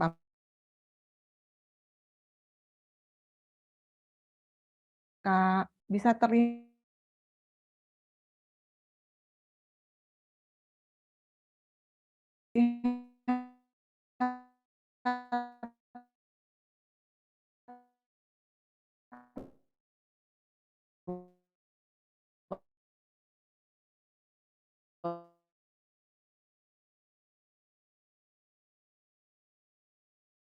waktu itu saya sempat, waduh berarti di sini ceweknya slim-slim ya, tapi ya enggak juga ternyata ya gitu ya. Cuma saya lihat kalau trotoar di negara-negara orang lain tuh lebar-lebar, nyaman-nyaman ya, tidak banyak orang nongkrong, jadi rasanya kita untuk jalan kaki lebih nyaman, nggak takut dijambret gitu ya.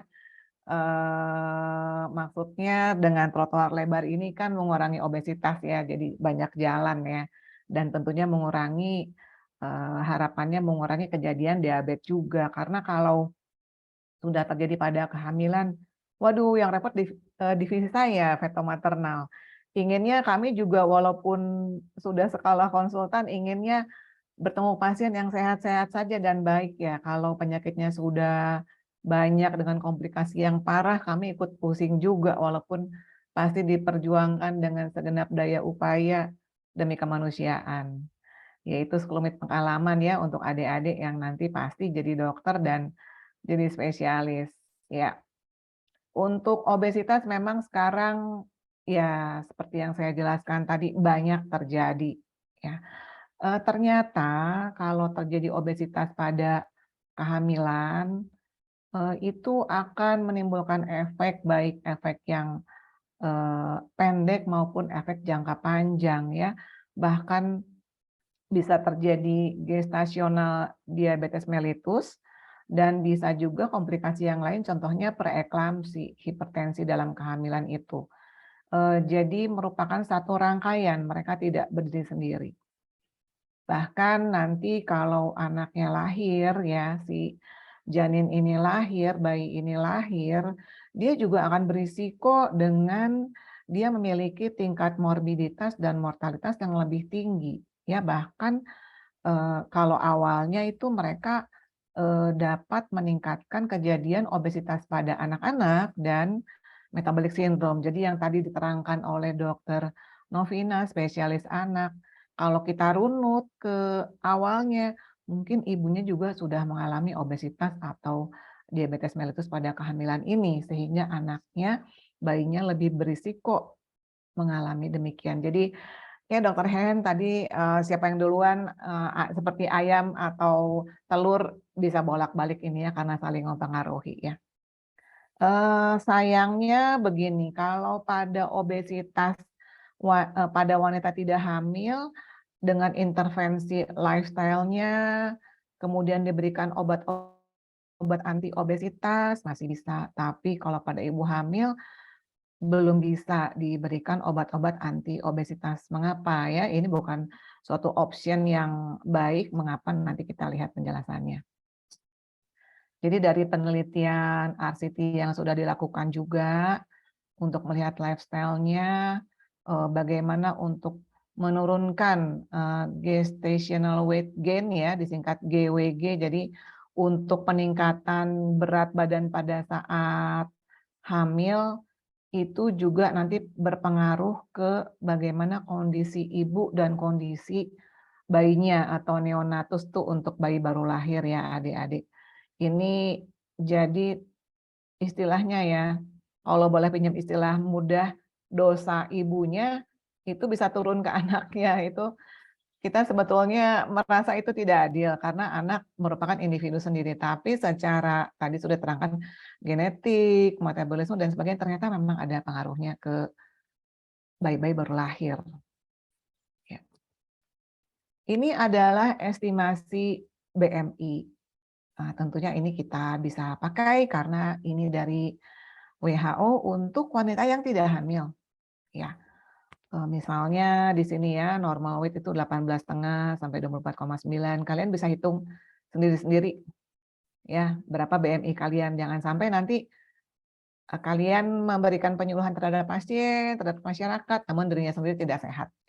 Itu tantangan untuk kita sendiri ya, juga pendorong untuk kita sendiri supaya tetap sehat.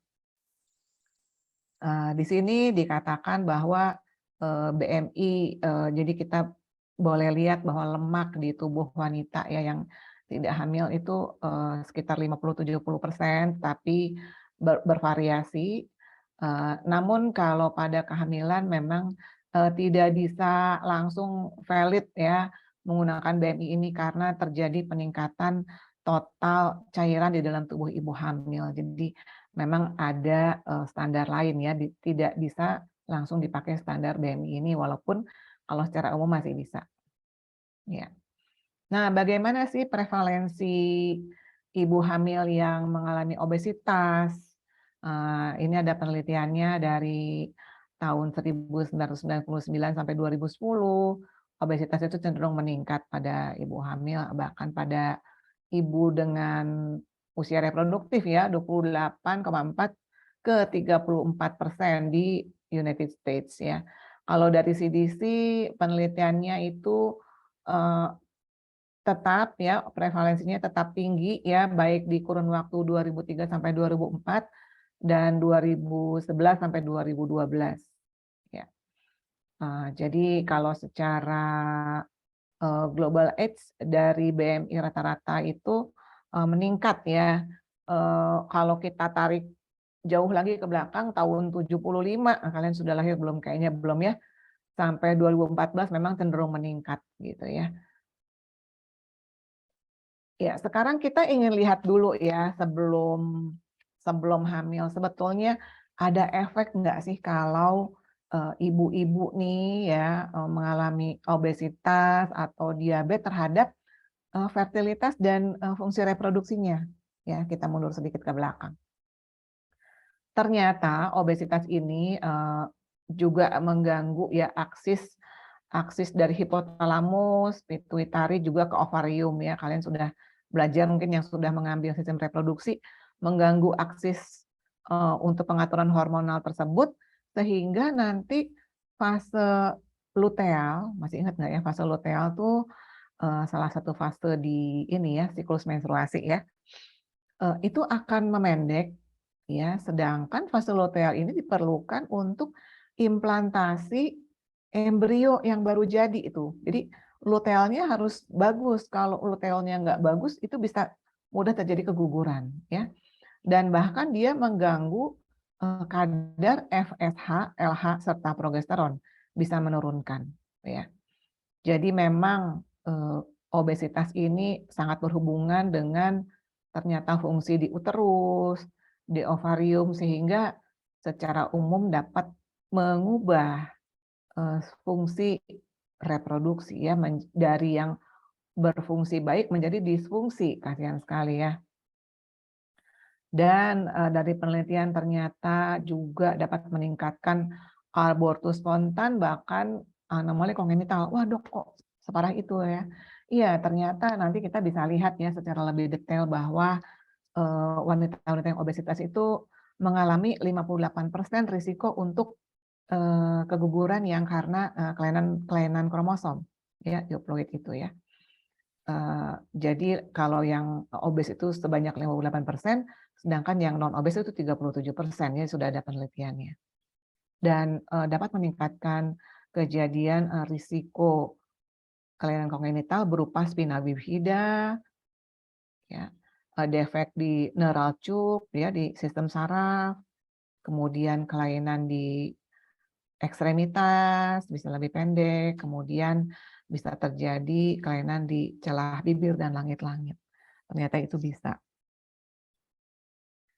Kemudian ada lagi ternyata ada yang meneliti plasenta juga mengalami perubahan. Ya. Sehingga dari perubahan plasenta tersebut, plasenta itu asalnya dari trofoblast ya. Dia bisa mengalami hiperinsulinemi ya. Sehingga nanti juga dapat mengakibatkan perubahan kadar lipid ya, akumulasi makrofag serta mediator-mediator proinflamasi ya. Ini dibandingkan dengan wanita yang beratnya normal ya. Jadi ternyata ada loh beberapa ya perubahan ya. Ya, kemudian kita juga ingin melihat apa sih bedanya metabolisme pada ibu yang obes dan yang tidak obes ya. Jadi memang sensitivitas insulin ini menurun ya, 40-50%, apalagi jika mengalami kehamilan ya. Dan massa lemak, massa otot juga menurun ya. Namun tentunya pada wanita yang obes ini meningkat terutama di massa lemaknya ya, bukan ototnya ya. Ya, ini juga terjadi penurunan yang banyak ya di sensitivitas insulin ya pada wanita yang obes ya. Jadi betul ya, tentunya dokter Hen yang lebih ahli kalau pada wanita yang tidak hamil ya, larinya ke penyakit dalam ya. Iya. Ini juga pengaruh terhadap metabolisme lemak ya pasti ya, dan asam amino sehubungan dengan sensitivitas insulin yang menurun ya. Kemudian bagaimana ya efek ibu yang obes ya terhadap neonatal ya, bayi-bayi baru lahir, bagaimana nih efeknya ya. Jadi memang bagaimana nih implikasi-implikasi terhadap ibu hamil ya, ternyata jika obes dan diabetes dia mengganggu terhadap metabolisme maternal secara umum ya, secara keseluruhan maksudnya ya. Kemudian dapat meningkatkan persalinan prematur bahkan stillbirth ya, bayinya meninggal di dalam rahim, jadi dilahirkan ya sudah meninggal ya. Kemudian tentunya karena banyak masalah, ada komplikasi tertentu, tentunya nanti banyak yang dilahirkan secara seksio sesaria. Kemudian dapat meningkatkan endometritis juga.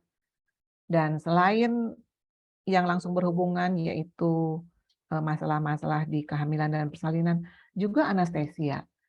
Dokter anestesi juga akan kesulitan untuk membius ibu hamil yang obes atau diabetes karena ada pertimbangan tertentu dan ada cara-cara skill tertentu yang perlu dikuasai. Jadi dapat meningkatkan komplikasi anestesi, ya, meningkatkan kegagalan untuk epidural, ya. Otomatis kalau obes mencari celah di antara tulang lumbal juga lebih sulit, ya. Apalagi kalau misalnya pada saat tindakan anestesi perlu dilakukan pemasukan mayo, ya, itu alat-alat yang dimasukkan ke dalam trakea itu juga sulit, ya, tenggorokan trakea itu sulit, ya, karena banyak lemak di sekitar leher dan di dalamnya, ya. Juga dapat terjadi hipotensi, bahkan pada fetusnya karena anestesinya bermasalah, jadi dapat terjadi pemanjangan, penurunan fetal heart, ya, denyut jantung. Jadi berkaitan semuanya, baik ibu hamilnya, dokter biusnya saat anestesi juga bayinya, ya. Waduh, jadi ada 2 pasien namanya kalau ibu hamil, ya, baik ibunya maupun bayinya. Tentunya untuk seksio sesaria juga rate-nya jadi meningkat karena mungkin banyak bayi-bayi yang harus dilahirkan sebelum waktunya, padahal ibunya belum mengalami keadaan parturian, ya, belum ada pembukaan. Kemudian postpartumnya juga perlu kita perhatikan, mungkin dapat terjadi tromboemboli pada vena, kemudian pada breastfeeding-nya kita perhatikan juga, ya, karena dapat menurunkan jumlah ASI, ya. Dan secara mental health, ya, kita lihat secara holistik dapat terjadi lebih banyak postpartum blues, ya, untuk depresi postpartum. Jadi memang secara keseluruhan kita perlu melihat, ya. Nah, bagaimana implikasi pada bayi baru lahirnya? Ya, ini untuk pada bayinya dapat meningkatkan risiko overgrowth, ya. Kemudian kalau kita teliti di umbilical cord-nya juga dapat meningkatkan leptin serta interleukin 6. Kemudian terjadi lebih banyak insulin resistance, ya. Jadi hati-hati pada bayinya juga harus segera diperiksa. Jadi nanti kalau misalnya ada di antara kalian jadi dokter obgyn untuk pasien-pasien yang bermasalah, tentunya harus segera memberitahu kepada dokter anak sebelum kita melakukan tindakan. Ini ibunya bermasalah demikian, jadi kemungkinan bayinya bermasalah apa gitu, ya. Perlu memberitahukan supaya kita bersama-sama siap sedia, ya. Ini juga sudah saya sebutkan tadi bahwa pada obes tentunya terjadi penurunan sensitivitas insulin, ya, dan ini dapat meningkatkan proses-proses di plasenta sehingga terjadi juga perubahan-perubahan pada ekspresi gen sehingga tadi salah satunya dapat menyebabkan anomali kongenital, ya. Kemudian kalau hal-hal yang lain bisa berperan pada perubahan sitokin, ya, kepada hormon di plasenta, ya. Kemudian bisa berpengaruh ke otot, ya, kemudian di massa lemak di hepar, ya. Jadi banyak sekali metabolisme yang berkaitan, ya. Ya, kita juga perlu memperhatikan selain pada ibu hamil, juga setelah dia melahirkan bagaimana, ya.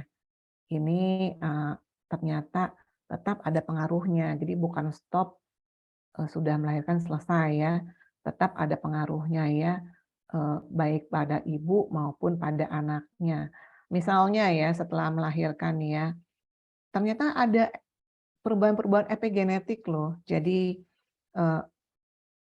selain perubahan gen karena mungkin terjadi salah satunya DNA metilasi ya.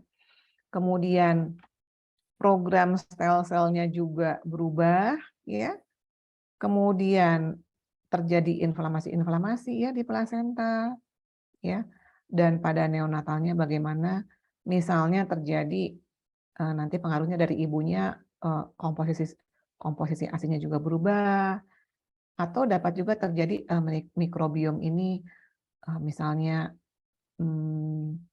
apa ya istilahnya, bakteri atau virus atau benda-benda kecil apapun yang di permukaan kulit si bayinya itu bisa mengalami komposisi yang berubah, sehingga kita juga untuk antisipasinya juga harus lebih baik ya daripada bayi-bayi yang dilahirkan dari ibu-ibu yang tidak mengalami obesitas atau diabetes mellitus tadi. Ya, untuk pola-pola diet ya dan nutrisi ya, di sini memang perlu disarankan ya kepada pasien-pasien kita ya. Jadi memang mereka harus betul-betul ya untuk mengatur intake karbohidratnya serendah mungkin ya. Nah, itu juga tantangan ya untuk ibu hamil karena tetap harus diperhatikan keseimbangannya ya demi pertumbuhan bayinya ya. Juga tadi untuk inflamasi ya, inflamasi terhadap janinnya itu juga lebih besar mengingat tadi perubahan-perubahan di plasenta yang perlu kita perhatikan. Kemudian epigenetik ya, perubahan epigenetik tadi karena DNA metilasi yang berubah ya.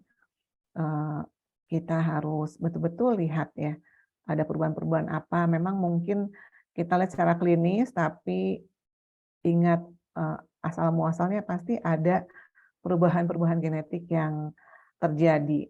Jika nanti di kliniknya atau rumah sakitnya memungkinkan untuk melakukan penelitian-penelitian seperti ini sangat baik ya.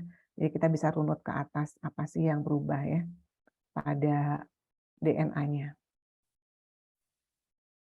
Ya, ini untuk nutrisi ya, jadi bisa berubah tuh pada ASI yang dihasilkan ya, bisa lebih tinggi kadar insulinnya, leptinnya, namun lebih rendah kadar omega 3 PUFA-nya ya, juga higher omega 6, omega 3 ya untuk rasionya ya. Kemudian ada juga modulator imunologi ya yang berubah ya, sehingga kita jangan lupa tidak semudah itu, oh iya obes dikurangi, tidak ya, tapi ada faktor-faktor lain yang perlu kita perhatikan. Ya.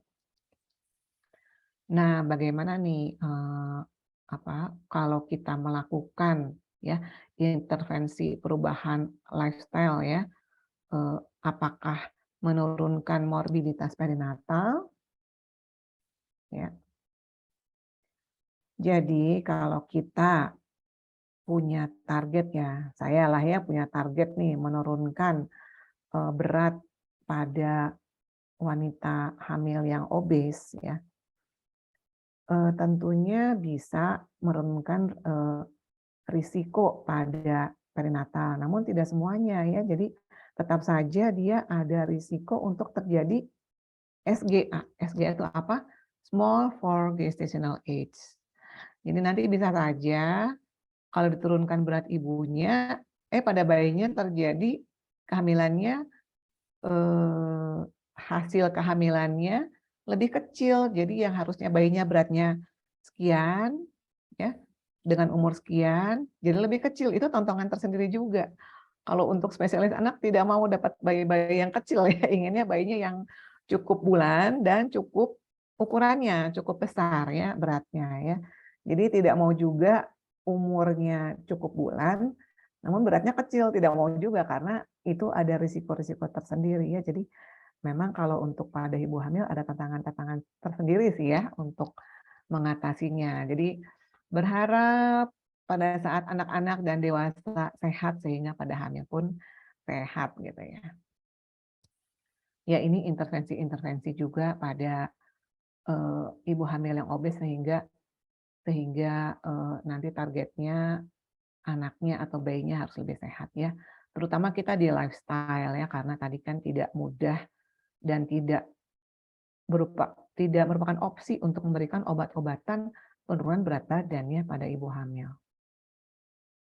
Ya, jadi sekali lagi lifestyle ya, nutrisinya kalau untuk keadaan emergensi nutrisinya ditingkatkan, misalnya vitamin D yang perlu omega 3, probiotik ya. Untuk drug kita pasti banyak sekali pertimbangannya kalau tidak perlu sekali ya, gitu ya. Ya, jadi kesimpulannya untuk menangani wanita hamil yang obes perlu pendekatan yang komprehensif ya, terutama kita melakukan intervensi untuk lifestyle sehingga kenaikan berat badannya tidak terlalu ekstrim lagi ya, karena dengan demikian kita berharap ya sedikit kurang bisa mempengaruhi untuk disfungsi metaboliknya dan untuk fetal overgrowth-nya ya. Jadi memang perlu dilakukan dari sejak trimester yang awal, trimester 1, tidak hanya di akhir dalam keadaan emergensi. Ya, demikian. Terima kasih Dr. Hen dan para mahasiswa yang saya cintai. Iya, terima kasih Dr. Amelia, spesialis obstetrik ginekologi. Paparannya yang sangat menarik ya, karena hamil itu suatu waktu atau proses yang panjang gitu, penuh dengan gejolak jiwa ya, seperti itu. Jadi bagaimana kita ingin menyiapkan satu outcome yang baik ya, tadi Dr. Amelia sampaikan bahwa ingin bayi lahir cukup umur ya, berat yang cukup, karena ternyata sangat sulit ya, sangat dilematis ya, bagaimana menangani pasien yang obesitas pada saat kehamilan. Karena kita bisa lihat tadi apa yang disampaikan Dr. Amelia terkait satu, dari preconception harus bagaimana, yang kedua bagaimana risiko terhadap ibunya, janinnya, bahkan setelah melahirkan pun tidak mudah ya, bahkan banyak risiko yang terjadi. Karena setelah melahirkan itu juga harus menyusui, apalagi dengan pemberian ASI eksklusif seperti itu, karena kualitas ASInya juga berubah. Dari situ mungkin dari adik-adik atau yang ingin bertanya langsung kepada pakarnya nih, silahkan. Mumpung ada waktu seperti ini. Silahkan untuk raise hand atau lewat chat yang ingin bertanya. Wafa ya dari grup 1. Silahkan Wafa. Baik, sebelumnya terima kasih banyak Dr. Hen dan terima kasih banyak Dr. Amelia atas penjelasannya tadi. Saya izin bertanya dok, jadi tadi di bagian conclusion dokter menyebutkan kalau ada behavioral lifestyle intervention untuk ibu hamil maupun ibu yang sudah melahirkan ya dok, tanpa mengganggu gitu, tanpa mempengaruhi berat badan ketika anaknya lahir di usia yang memang sudah diinginkan gitu dok. Nah mungkin saya ingin bertanya untuk lifestyle interventionnya seperti apa ya dok kira-kira bentuknya, dan apakah ada perbedaan antara ketika ibunya sedang hamil dan setelah ibunya melahirkan seperti itu dok. Mungkin itu pertanyaan saya, terima kasih dok sebelumnya. Ya, terima kasih Wafa. Pertanyaannya sangat baik. Ini jawabannya bisa untuk ibu hamil maupun yang tidak hamil ya. Nah, begini. Untuk lifestyle kita sebetulnya banyak yang dapat dilakukan ya. Pada pasien-pasien biasanya terutama kalau hamil keluarga-keluarganya itu semuanya semangat memberi makan ya. Orang tuanya, suaminya, mertuanya, bahkan kalau masih punya neneknya. Nanti kalian merasakan ya kalau hamil ya. Neneknya itu ikut semua ikut support ya. Ikut support. Jadi dia semangat. Dan sayangnya kalau hantaran-hantaran makanan itu ya isinya kan karbohidrat, gula ya.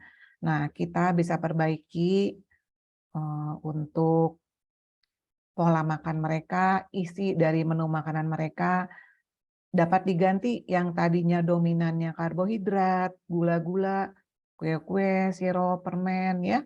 Apalagi entah mengapa di Indonesia ini kalau ada ibu hamil yang kelihatannya kurus atau perutnya tidak kelihatan buncit, hamil, ya kan kalau belum 5 bulan belum kelihatan ya. apalagi kalau wanita-wanita yang tinggi ya, itu semangat, ayo makan es krim tiap hari. Nah, es krim itu kan isinya susunya sedikit ya, es krim yang sekarang. Isinya karbohidrat, terigu, atau lemak dan gula pastinya ya. Jadi diubah dari yang dominan karbohidrat gula menjadi protein ya. Jadi sebetulnya dengan diganti misalnya proporsinya proteinnya jadi 60-70% ya, misalnya daging ayam, tahu tempe itu harganya terjangkau ya. Kalau bisa beli ikan atau daging lebih mahal tentunya ya. Telur itu juga lebih murah, itu lebih baik ya. Dan perlu diberitahu juga, diedukasi terhadap ibu hamilnya ini, jangan khawatir kalau makan nasinya jadi sedikit, jadi hanya sepertiga piring gitu ya. Jangan khawatir menjadi lapar, karena yang membuat kita kenyang sebetulnya adalah protein ya. Telur boleh sehari 2 ya. Kalau khawatir makan kuningnya, putihnya saja. Tahu tempe pasti terbeli ya, makan daging ayam itu juga membuat kenyang daripada makan nasi. Misalnya piring mentung ya, tahu piring mentung yang misalnya sampai menjadi bukit gitu di piringnya, itu lebih cepat lapar. Kemudian kebiasaan ini juga makan makanan cair, bubur di pagi hari itu kayaknya lewat aja ya, jam setengah kemudian udah lapar. Betul nggak sih kalian juga kalau misalnya kepepet makan bubur mau kuliah sambil lari-lari gitu ya. Sekarang kan sudah mulai ada pertemuan onsite lagi. Baru jam 10 udah kelaparan ya, padahal baru bisa makan jam 12. Nah itu jadi kan kalau yang makanan-makanan cair lebih mudah dicerna ya, jadi lambungnya cepat kosong, cepat lapar. Dan nanti isi piringnya itu sebagian lagi diisi oleh sayur-sayuran, karena untuk serat itu sangat penting untuk pencernaan. Apalagi saya bocorkan ya, ini infonya ya, kalau pada ibu-ibu hamil di awal kehamilan, banyak yang mengalami konstipasi ya, susah BAB, karena memang gerakan ususnya, motilitas ususnya menurun, ya dipengaruhi oleh hormon kehamilan. Sehingga kalau dia makan banyak serat ya, buah sayuran itu sangat baik untuk membantu pencernaannya ya. Sebetulnya untuk memberitahu mudah, untuk mereka menerima informasi juga mudah. Yang sulit apanya? Pelaksanaannya ya enggak? Yang paling sulit itu kita mengalahkan diri sendiri. Bahkan dokternya pun yang bicara juga kita perlu suatu effort khusus ya. Kemudian ibu hamil itu kan cepat lapar ya bawaannya ya. Jadi jangan lupa tidak hanya makan pagi, siang, malam dengan komposisi yang baik, namun di antaranya itu makan snack itu boleh buah yang banyak airnya. Tapi buahnya nggak boleh buah durian ya, mangga aromanis, pisang itu sangat tinggi kadar gula dan karbohidratnya. Jadi yang banyak airnya ya, bukan yang sangat manis. Ya itu ya. Selain itu, selain makanan juga ibu hamil boleh berolahraga. Boleh olahraga nggak? Olahraganya tentunya bukan nge-gym ya, nanti keguguran ya. Bukan lari maraton yang 10 kilo, bukan ya. Tapi bisa berjalan kaki, berenang, senam. Sekarang bahkan ada senam-senam khusus ya, pilates untuk ibu hamil. Ada ya, ada senam apa lagi ya, ada yoga untuk ibu hamil, tapi tentunya pelatih-pelatihnya tuh harus yang sudah di-train ya, sudah dilatih khusus, karena untuk ibu hamil tidak boleh ada gerakan-gerakan yang banyak benturan ya, banyak benturan, lari gitu, loncat-loncat tidak boleh ya. Tapi kalau jalan, renang itu kan aman ya, yoga gitu ya. Kalau untuk senam hamil amannya di usia 7 bulan ke atas. Tapi kalau untuk yoga, jalan kaki itu boleh dari awal. Ya, jadi bukan seperti di pandangan masyarakat kalau hamil itu diam di rumah, duduk manis di rumah, makanan semua datang, wah bahaya nanti jadi obes. Ya, banyak kan jangan saudara ya, misalnya teman jauh kalian lah yang menikah cantik-cantik semua bisa pakai baju kebaya yang slim-slim, begitu udah punya anak nggak kenal lagi deh ya, kayaknya jadi obes banget ya gitu ya. Jadi mungkin penanganan pada saat hamil dan postpartumnya yang kurang baik ya. Iya, terima kasih. Terima kasih Dr. Amelia atas penjelasannya. Barangkali ada yang lain yang mau bertanya lagi Silahkan mumpung masih ada waktu nih. Bukan hanya obesitas tadi, tapi juga termasuk gestasional diabetes mellitus ya dok ya. Karena ini kolaborasi antara penyakit dalam dengan objin juga.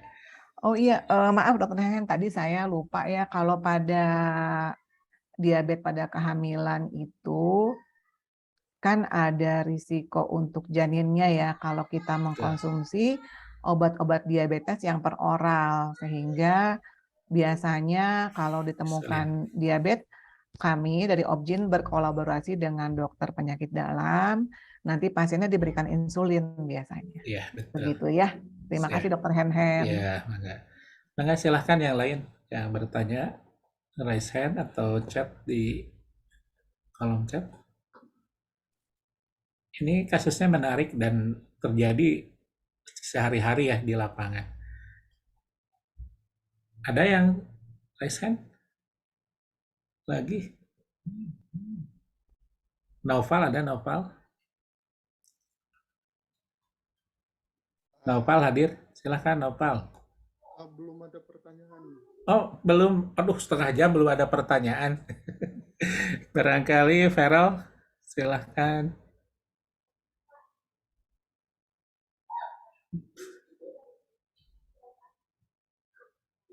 Feral ada, Feral? Ajijah silahkan Ajijah. Masih ya. Baik, terima kasih dok atas kesempatannya. Sebelumnya perkenalkan, saya Sahnaz dari grup 2. Di sini saya izin bertanya. Jadi sebelumnya mungkin tadi saya sempat masih bingung untuk obesitas pada ibu hamil itu, apakah yang dimaksud dengan obesitasnya itu ketika ibunya mengalami obesitas sebelum masa kehamilan, atau BMI ibunya itu awalnya normal, namun kemudian saat hamil akibat banyak mengonsumsi makanan dibandingkan saat sebelum hamil, ibunya menjadi obesitas. Itu mungkin yang pertama. Kemudian yang kedua, saya sering gitu menemukan mungkin dari kerabat atau dari saudara yang hamil, kemudian dari pihak keluarga dan kerabat, karena persepsi juga sekarang di masyarakat seringnya kalau misalkan hamil makan yang banyak gitu, disuruh makan yang banyak supaya bayinya sehat gitu. Tapi beberapa yang hamil tersebut jadi lebih gemuk, kemudian naik berat badannya itu drastis, tapi ketika anaknya lahir ternyata berat badan anaknya tetap rendah gitu. Nah mungkin di sini saya ingin bertanya, kalau misalkan wanita sedang hamil, sebenarnya ada tidak ya dok kayak persentase nutrisi yang disalurkan ke janin dari makanan yang dikonsumsi oleh ibu gitu. Sehingga yang diharapkan kan ketika kita mendapatkan nutrisi yang baik, ibunya gitu ingin disalurkan ke anaknya. Itu mungkin. Terima kasih. Ya. Terima kasih Sanas. Wah, pertanyaannya udah seperti presiden ya, analitik, bagus sekali. Iya, kalau yang disebut obesitas dalam kehamilan memang bisa dua-duanya. Bisa sebelum hamil sudah obes, dan itu merupakan faktor risiko yang perlu kita perhatikan pada saat dia hamil. Itu ke satu. Yang kedua, bisa saja sebelum hamil tidak obes, namun mengalami obesitasnya pada saat kehamilan bisa karena intake makanan yang terlalu banyak dan komposisi yang tidak baik ya. Ya tadi komposisinya ya, komposisi yang banyaknya dominannya karbohidrat, gula, jadi naiknya sangat banyak. Nah, untuk pertanyaan yang kedua tentang mengapa ibunya istilahnya makannya bagus, tapi bayinya bagus menurut pasien ya, tapi bayinya kecil ya. Demikian. Untuk transport nutrisi dari ibu ke janin, prinsipnya melalui plasenta, setuju ya. Jadi kita perlu mempersiapkan memiliki plasenta sebagai alat transport yang sangat baik. Nah, sayangnya kalau terjadi plasentanya tidak baik, misalnya pada preeklamsi, ya preeklamsi itu yang hipertensi dalam kehamilan, itu kan ketahuannya rata-rata di trimester 3 atau trimester 2 akhir. Padahal prosesnya sudah terjadi dari trimester awal, cuma mungkin dokternya dan pasiennya tidak tahu. Namun sekarang sih dokternya sudah dan peralatan lebih canggih-canggih, kita lebih tahu dari awal sih ya. Namun pasiennya yang tidak sadar. Dan faktor risikonya apa gitu, faktor predisposisinya ya kecenderungannya untuk menjadi hal demikian, yaitu salah satunya tadi ada obes, ada diabetes, ibu hamilnya ini dulu dilahirkan dari seorang ibu yang mengalami preeklamsi juga, ada obes, ada diabetes, jadi itu bisa turun-temurun. Ternyata itu sudah diteliti, ya. Nah, jadi sayangnya kalau pada plasenta yang sudah kurang baik, jadi misalnya arteri-arteri yang harusnya berinvasi ke uterus ibu itu lebih dalam, ini jadi lebih superficial dan diameternya lebih kecil daripada ibu-ibu yang dalam keadaan normal, ya.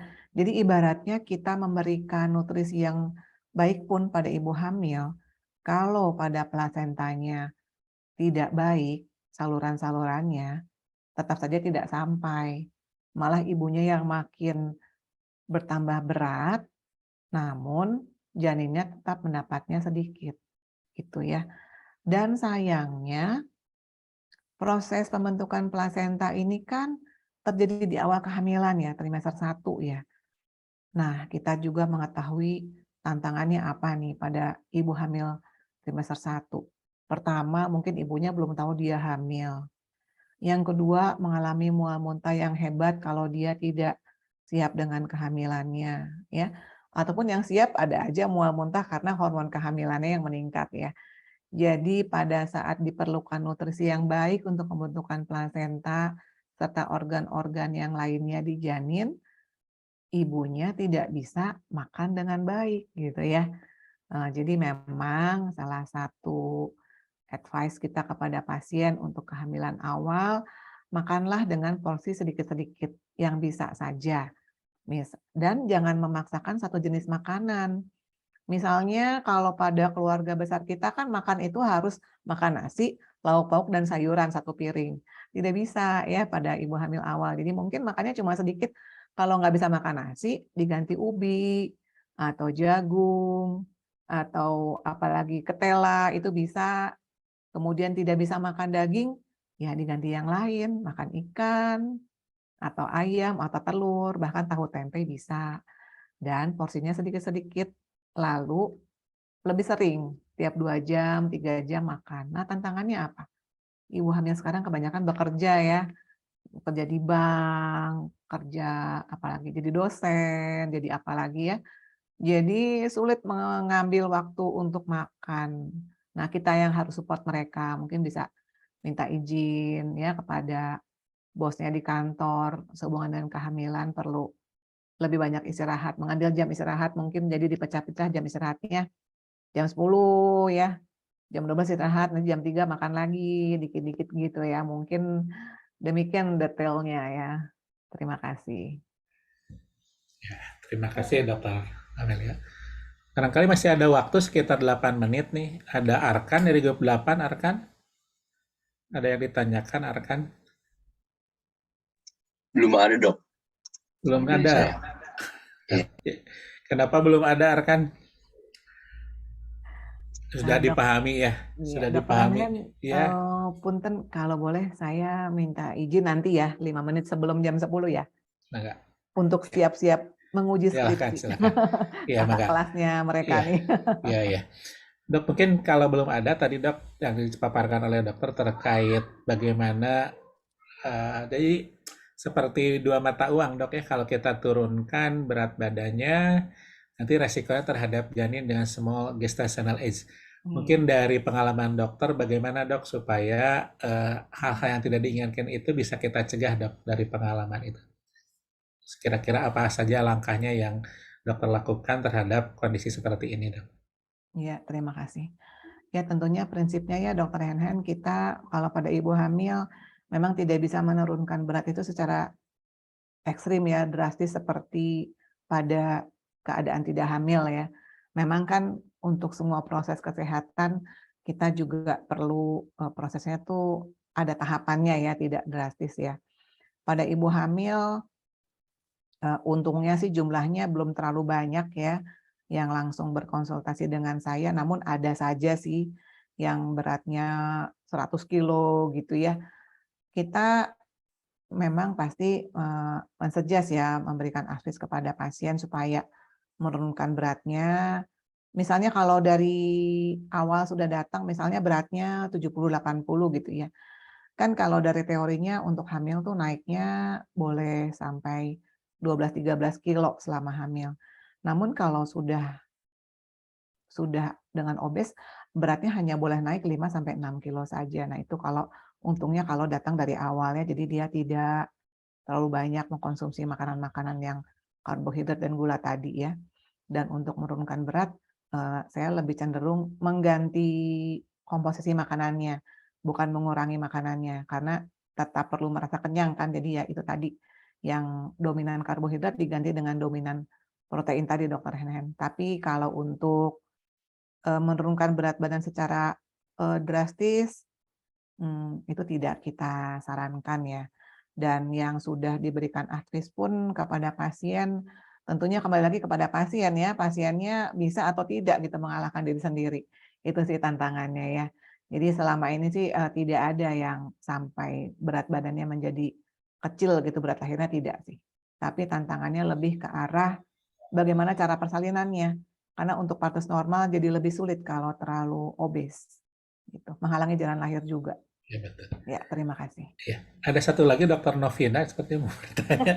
Iya, maaf ya Iya, jadi Mangga. ikutan nanya, soalnya saya memang betul jarang ketemu sama dokter. Mangga. Dokter Amalia. Dok, kan kalau kita lihat pasien dengan small for gestational age itu memang banyak ya dok ya, ketika lahir di dokter obgyn, kemudian nanti kita lakukan observasi pada saat kelahiran ternyata masuk ke dalam small for gestational age. Nah, dok, gimana dok kalau misalnya dari awal sudah terdiagnosis IUGR di dokter spesialis obgyn, dikatakan diperlukan pengukuran secara berkala atau berapa kali dok untuk melakukan pengukuran tersebut dari mungkin dari divisi feto-maternal mempunyai guideline atau prosedur tersendiri untuk mengatakan IUGR, dan kemudian ketika dokter melahirkan bayi tersebut apakah memberikan atau ada tindakan atau prosedur tertentu untuk dokter anaknya selain daripada yang kami lakukan ketika menerima bayi baru lahir ya, misalnya program stable dan so on gitu dok.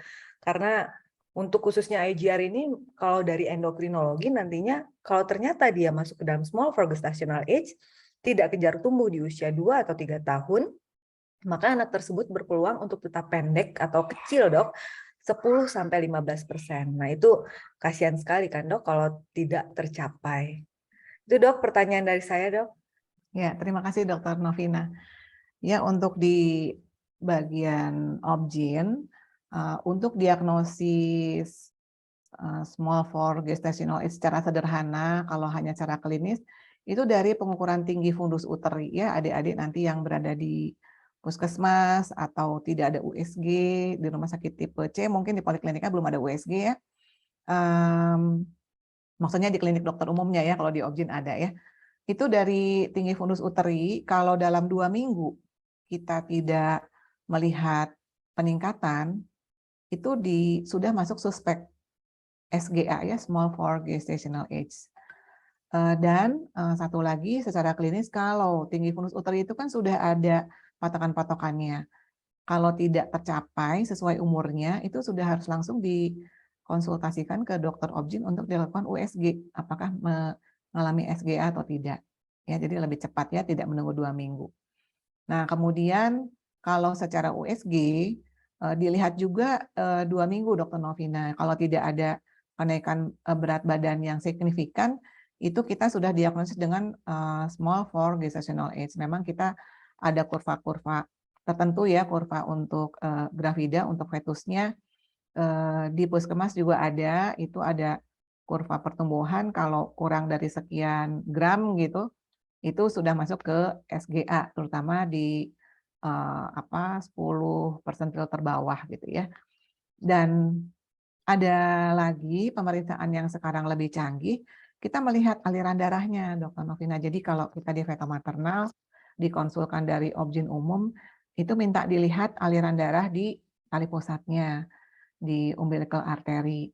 Kalau misalnya aliran darahnya itu tidak baik, ya artinya nutrisinya tidak bisa sampai dengan baik ke bayinya, itu ada patokan-patokan, misalnya dengan aliran darah yang pola demikian, ini bertahannya 6 hari misalnya bayinya di dalam rahim. Atau dengan patokan pola yang demikian hanya berumur 2 hari lagi, itu ada, Dr. Novina, ada istilahnya juga. Jadi yang kita lihat itu aliran darah di umbilical artery dan di MCA. MCA itu mid cerebral artery. Kan otak itu penting ya perdarahannya, nutrisinya. Jadi nanti kalau terjadi penurunan di aliran darah di otak dan penurunan di umbilical artery, berarti kan sudah gawat sekali ya.